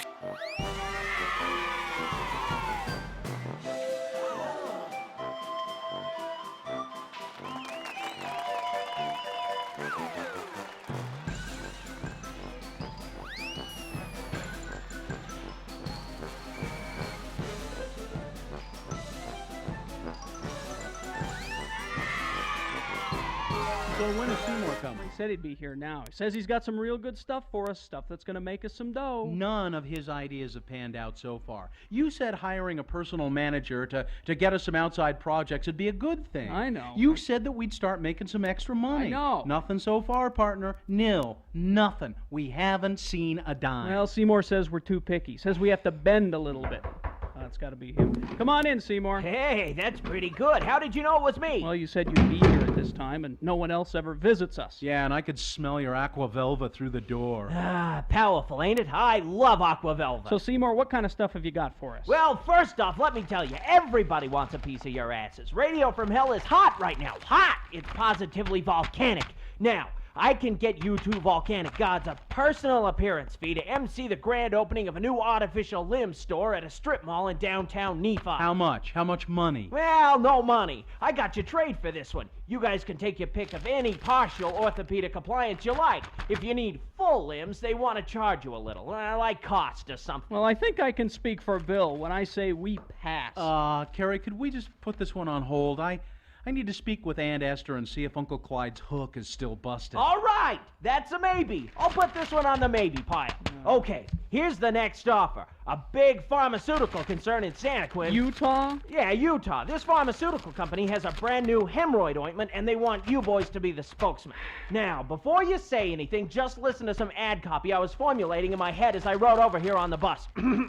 Hi, we're Carrie and Bill, and being DJs, we spend most of the day sitting on our asses. Boy, do we know about hemorrhoids. Something, something, something, vamp, vamp, vamp. So get rid of your hemorrhoids right away with Roid Away.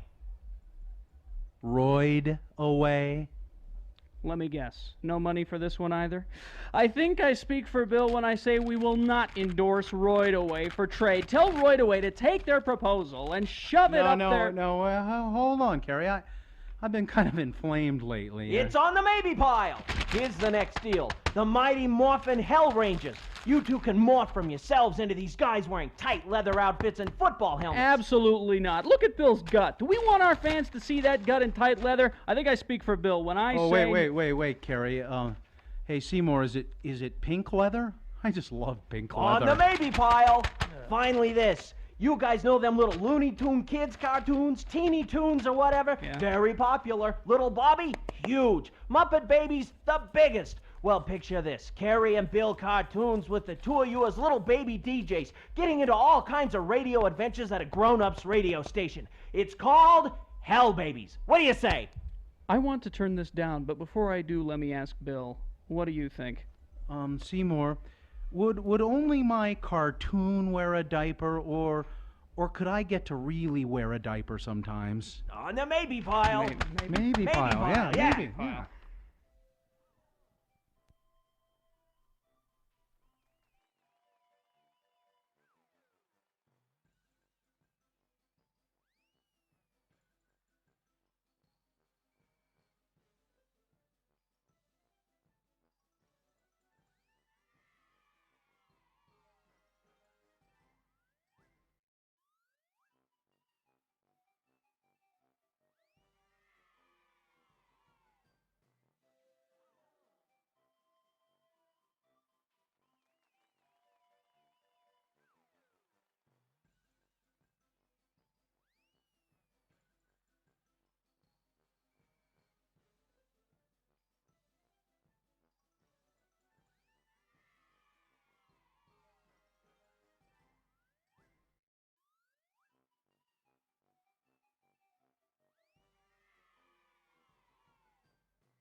Award Boner of the Day. And a Boner of the Day is brought to you Totally. completely by homemade smash burgers and they are all right French fries. So Boner candidate number 1, this really happened. It's hard to believe, but in Hurricane, Utah. Now we got somebody in the chat room saying it was Laverkin and not Hurricane. Well, every story that's we had Hurricane. says... That's Hurricane adjacent. Yeah. I mean, this girl was a Hurricane High School student. So the birthplace of my mother-in-law. Oh, really? Hurricane, Utah. Yeah. So this racist photo, pretending to hang herself, X's over her eyes, and then the caption. This was posted on Instagram, taken down quickly. Somebody flagged it, and it was down pretty fast. But nothing goes away, even if it's there for an instant. Somebody's going to get it and see it. And it said Happy National N-Word Day on the And then Boner candidate number 2, no one helped. A man fatally stabbed on the subway platform in Paris while onlookers simply didn't intervene, simply posted pictures and videos on their social media. And the winner, close votes. Really? Number 2, no one helped. Really? Yeah. I think maybe we have a racism overload sort of. Are we becoming numb to it because there's too much? I don't think numb to it. I don't think the people who are voting are numb to it. I think they're saying, we'll have another chance to vote for one of those tomorrow, probably. All right, there's your Boner of the Day for Thursday. It is now qualified to be Boner of the Week. Are we going to do Boner of the Week since we're on location tomorrow? Oh, I don't. Yeah, well, yeah, probably. Dave usually can come in, shows up, and we go. Ooh. Hey, are you there, Dave? Yeah. All right. Yeah, we'll do it because we'll be up at Wasatch Brew Pub tomorrow, doing the show. We want to thank a lot of people, but we I don't know if we ever really thank enough our good friend Cody Dangle, who is a former intern and. He loves the Sundance Film Festival and has for years. And he goes to as many movies as he can. He buys passes and all of that, and he just loves to go to them. And Cody also does a radio show at KRCL called Maximum Distortion. It's a once-a-week. He's still doing that? Yeah. Oh, yeah. At night with his, I forget his buddy's name, who he does it with. It was not coming to mind, but they both like the loud music. But Cody also, he goes because he's going up there. He meets up with us and says, "I'll drive you. I know you guys got a lot of work to do, and so I'll drive you and park the car. We all go up in one car. Cody drives, and he goes parks. Can we go in your car? Because my car's at Everest Collision Repair. Yeah, so I gotta get it. I'll have to clean it out today. It's kind of scummy. Well, now I'm trying to decide what I got to do. Because you fly out tomorrow. Because I have to leave at noon. Is there any way you can fly out of Park City? I wish. That Uber helicopter is not allowed anymore. Huh. And so I got to leave at noon. So I'm trying to decide, do I carpool with you guys and then try to find a way home at noon? And that might mean, asking a listener or Lyft or Uber, and it's going to be surge pricing for Lyft and Uber. And who knows how busy they'll be. Who knows, yeah. I don't know. Or what. I don't know what to do. I got to figure that out. You can drive yourself, and because the time we go up there, it's not hard to find parking. Is it? Yeah, it's not too hard. Because we're there so early. Right. You can just follow Cody into wherever he parks the All right, maybe I'll follow you guys up. Maybe that's what I'll do. It won't be bad weather tomorrow morning. Yeah. I know you.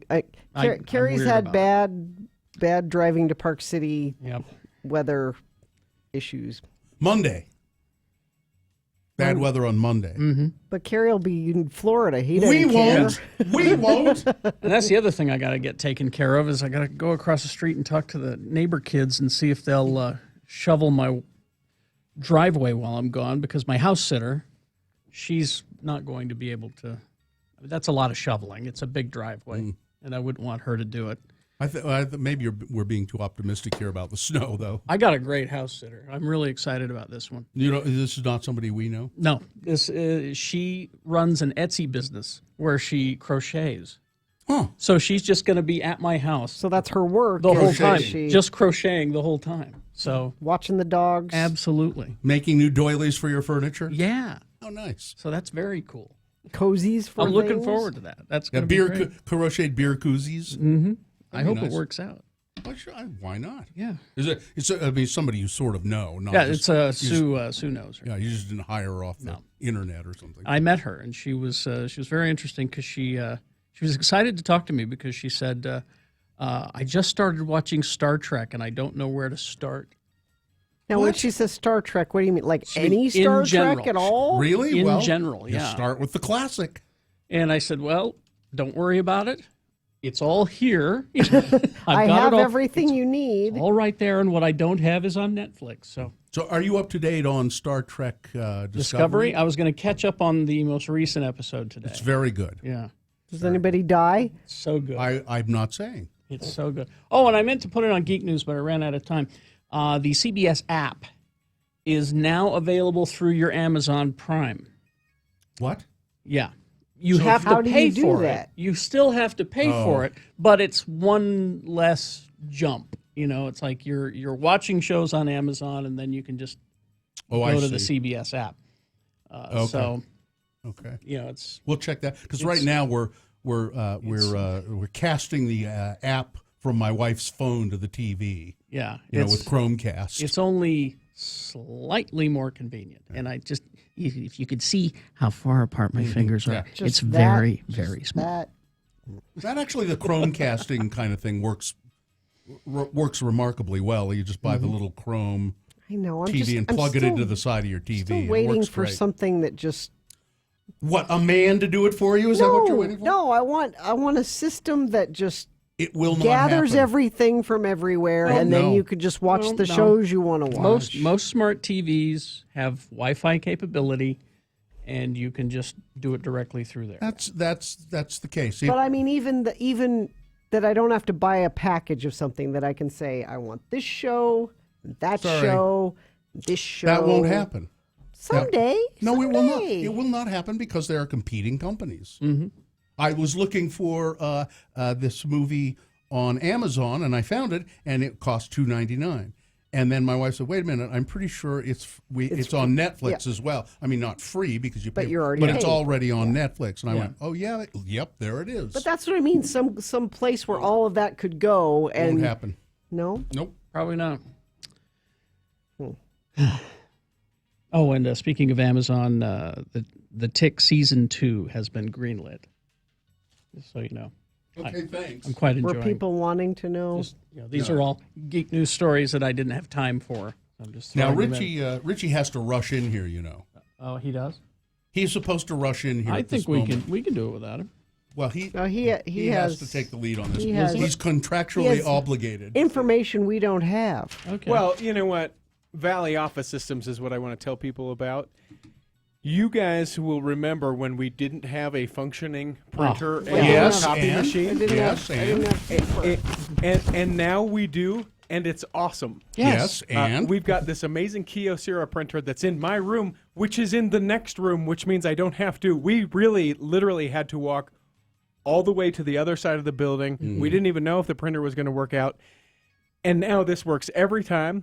It's great. It prints fast. Yes, and where did we get it? From Valley Office Systems. Now, if you want to find out about how great they are, and give a 60-day free service opportunity for you, they will do that. You just go to valleyofficesystems.com. They'll give you a consultation. They'll come in. They're very nice. And they're very great, but they also have more than just one type of printer. There are other print companies and organizations in the Salt Lake Valley who only have a singular just kind. One run line, yeah. Bunch of different options for you. Make your life easier. They are the Ricoh and Kyocera printer authorized providers for Salt Lake. valleyofficesystems.com. The Sundance Film Festival is back in Utah January 18th through the 28th with screenings in Park City, Salt Lake City, and the Sundance Mountain Resort.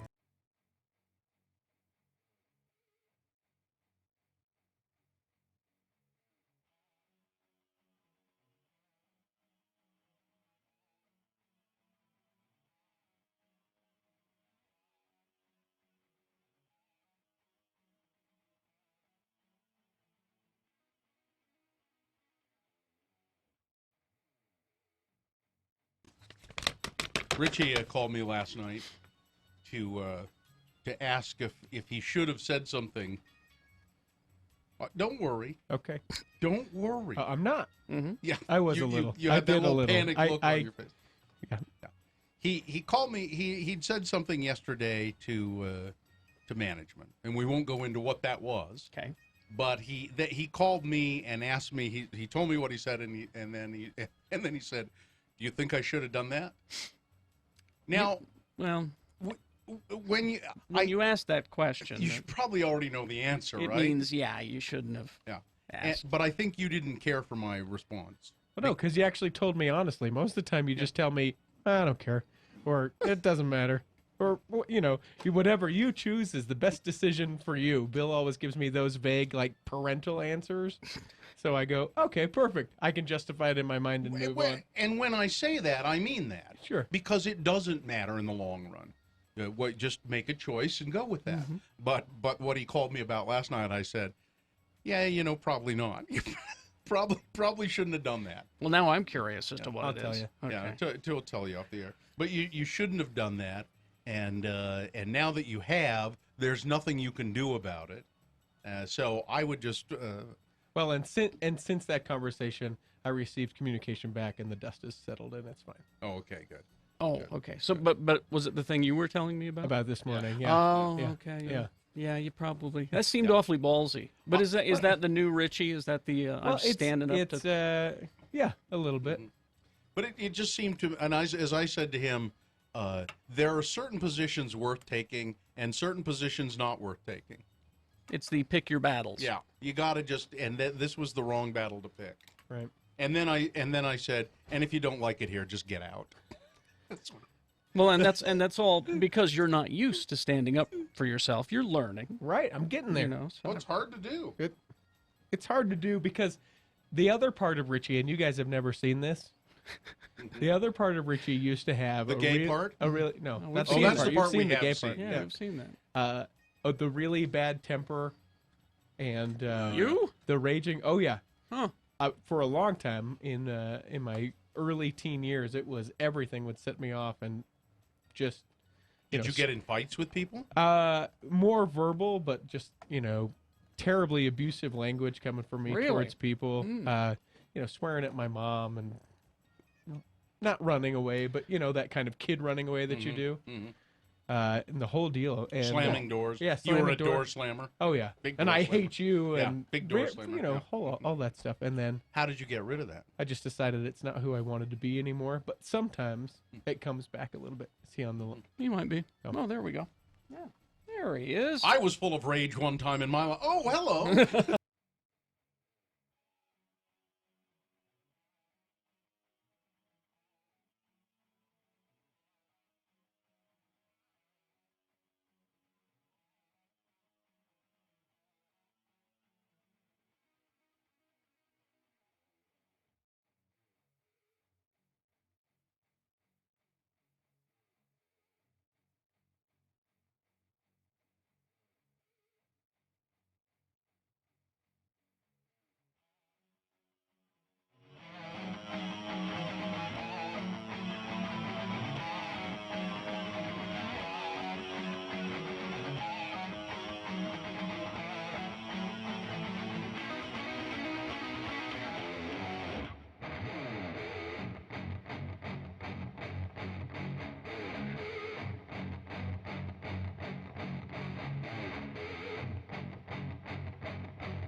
Hell on X96. All right, 9:52. Yeah. Sure is. Y'all done? Yep. Yep, I'm done. You can't I got no more gas in the tank. Oh, hi, guys. Hi, your name, please? K-Jack, good looking and Louise. That's us. John Smith. That's us. How are you? And then there's John Smith. The real John Smith. Oh, I see. Yeah. I had a first this week. What was that? I was actually very eager to come in this morning. What? And share it with not just my friends, but with our listeners. What happened? I took my shirt off at the pool. So have you shared that with your friends? Okay, now back. Because you've told us. Back up. So I'm going to back up. So I don't ever take my shirt off at the pool. I am a shirt on at the pool guy. Like a swim shirt? Like a t-shirt? like a faded Ramones t-shirt. Just a dumb t-shirt. Yeah, I consider it a public service. Yeah, that's as do I. Leaving my shirt I on. just wear a nice swim shirt. This goes back to me being in like the 4th grade. I'm a shirt on at the pool guy. Mm-hmm. But it's January. It's Well, it was 60 today. the Are the most pools awful, opening today? Well, the it was an outdoor? indoor pool. Oh. Have you learned to live with your sunken chest? I'm learning. Okay. So everybody, my wife and daughter, we've all got the cabin fever, and we decide, hey, we're going to find one of those indoor pool things. Mm-hmm. And so we end up at the Tooele County Rec Center. All right. Which, you want some people watching, go to the Tooele indoor pool. That's a fairly new facility. It is. It's really nice, too. There's like a water slide and a lazy river. Inside. Inside. It's all indoors. Yeah. And the water's all nice and warm. It's like a big, giant hot tub. Yeah, full of germy people. And I thought... And pee. And I thought, you know what? I'm going to take my shirt off. And I left my shirt off the entire time. Because you realized that the other patrons who were there... By comparison, you felt pretty good. Is not a problem. There is some truth to that. Yeah. I was the skinniest guy there. Well, yeah, I'm sure. And there's no sunshine in there, so that the glare from the whiteness of your skin could not blind Well, people. and you're indoors, you're in Tooele in January, so everybody's just as pasty ass white as you are. So I didn't have to worry about that. I don't have the farmer tan going on right now. Was it freeing? I felt so alive. Do you have hair on your chest? I have like 3 or 4. 3 or 4. So, yeah, okay, there's a that's couple. good. There's a a couple. tuft? You have a tuft? No. No, you're They're- not even they're- a tuft? They're spread out. Yeah, I don't have that either. Nipple hair? No. God, jeez. No. Good. No. Good. So that's good. Now you're making me picture John Smith with his shirt I'll off. just. You want to see? No, I'm The good. first time I was traumatized by a man's chest hair. The first time? Were there other times? Oh boy, The first time. This could be an ugly story. I was watching Gilligan's Island. Oh, thank God! I thought you were going to say you were at the bus depot. And I was behind the Sapp brothers. And Gilligan took his shirt off. Really? For one reason or another. I don't. Bob I don't Denver recall. shirtless? I don't think of Gilligan's character as having chest hair. Did he leave the hat on? I don't recall. Okay. Because I think I've seen this. I just remember that he's completely hairless, except he has thick hair, a ring of thick hair around each nipple. Nipple hair. Around each nipple, there is a thick ring of hair, and that's the only hair on his chest. That was traumatizing. Gina has gone to Google Images, and she's feverishly looking for Bob Denver shirtless. I never know if I need to be more embarrassed about my lack of chest hair, or do I need to be like... You don't need to be embarrassed about anything, John. You're a fine specimen of a man. I agree. Just live with that. I agree. Just live with that. Thank you, good looking. Sure. See, that's an endorsement I'll take right there. You haven't found any? I don't see the I just nipple Googled hair you talk about. Gilligan shirtless. And? What do you see? Let me see. Right now, there's somebody at Google tracking the search history of Americans, and they're looking at Utah going, what? This has been Photoshopped. They've Photoshopped his nipple hair. I don't know. Maybe you just, I don't know. Maybe it was somebody else on a TV show. I just remember that. Maybe You've it was been the skipper. blaming Gilligan this whole Maybe it was time. the professor. I've Was been it the blaming professor? Gilligan into someone else. Oh, yeah, there he is without any shirt on. He's wearing some kind of a coconut necklace. I wonder Yeah. if it's the professor. No nipple hair. Maybe it was Mrs. Howell. Lovey. I'll bet it was Lovey. Lovey Howell. That's Lovey. The two most underappreciated characters on that show When you talk about Gilligan's Island, you should be talking about the comedy duo of Mr. and Mrs. Howell. Exactly. Thurston Howell III. Anyway. Oh, Lovey. They were when you get time, ask me about the connection to the Star Wars universe. Lovey, aren't you going to nair that nipple hair? Gilligan's Island and the Star Wars universe, they connect. This is something that you have made up. Don't ask him about it. All right. Let's do the promo. We went down the Shirtless the Gilligan. Shirtless Gilligan rat hole. All right. On Friday's Radio from Hell show. Well, it's 7 a.m. It's the question of the week, picked by Gina this week. At 8:45 is a voice actor from Coco is going to join us in Park City. Yeah, you heard us right. Park City. It's film festival coverage on X96. Great. Good enough. All right. All right. What do you got, John? I've got some AWOL Nation tickets to give away today. That's They're going to be in town in March. That's nice. And when you win those, you're qualified for this Gulf Shores of Alabama music festival. That's even nicer. We can't call it the Hangout Festival. No. But if you Google Hangout Festival, you'll know that all of these same bands are playing on that same day in the Gulf Shores of Alabama at that Hangout Festival. Okay. Live long and prosper, bitches. Don't you know who I am? I went down the Gilligan nipple hair rat hole. John Smith is next. Let's get to it. A 1-hour nonstop music wingding starts now. Utah's original alternative, X96.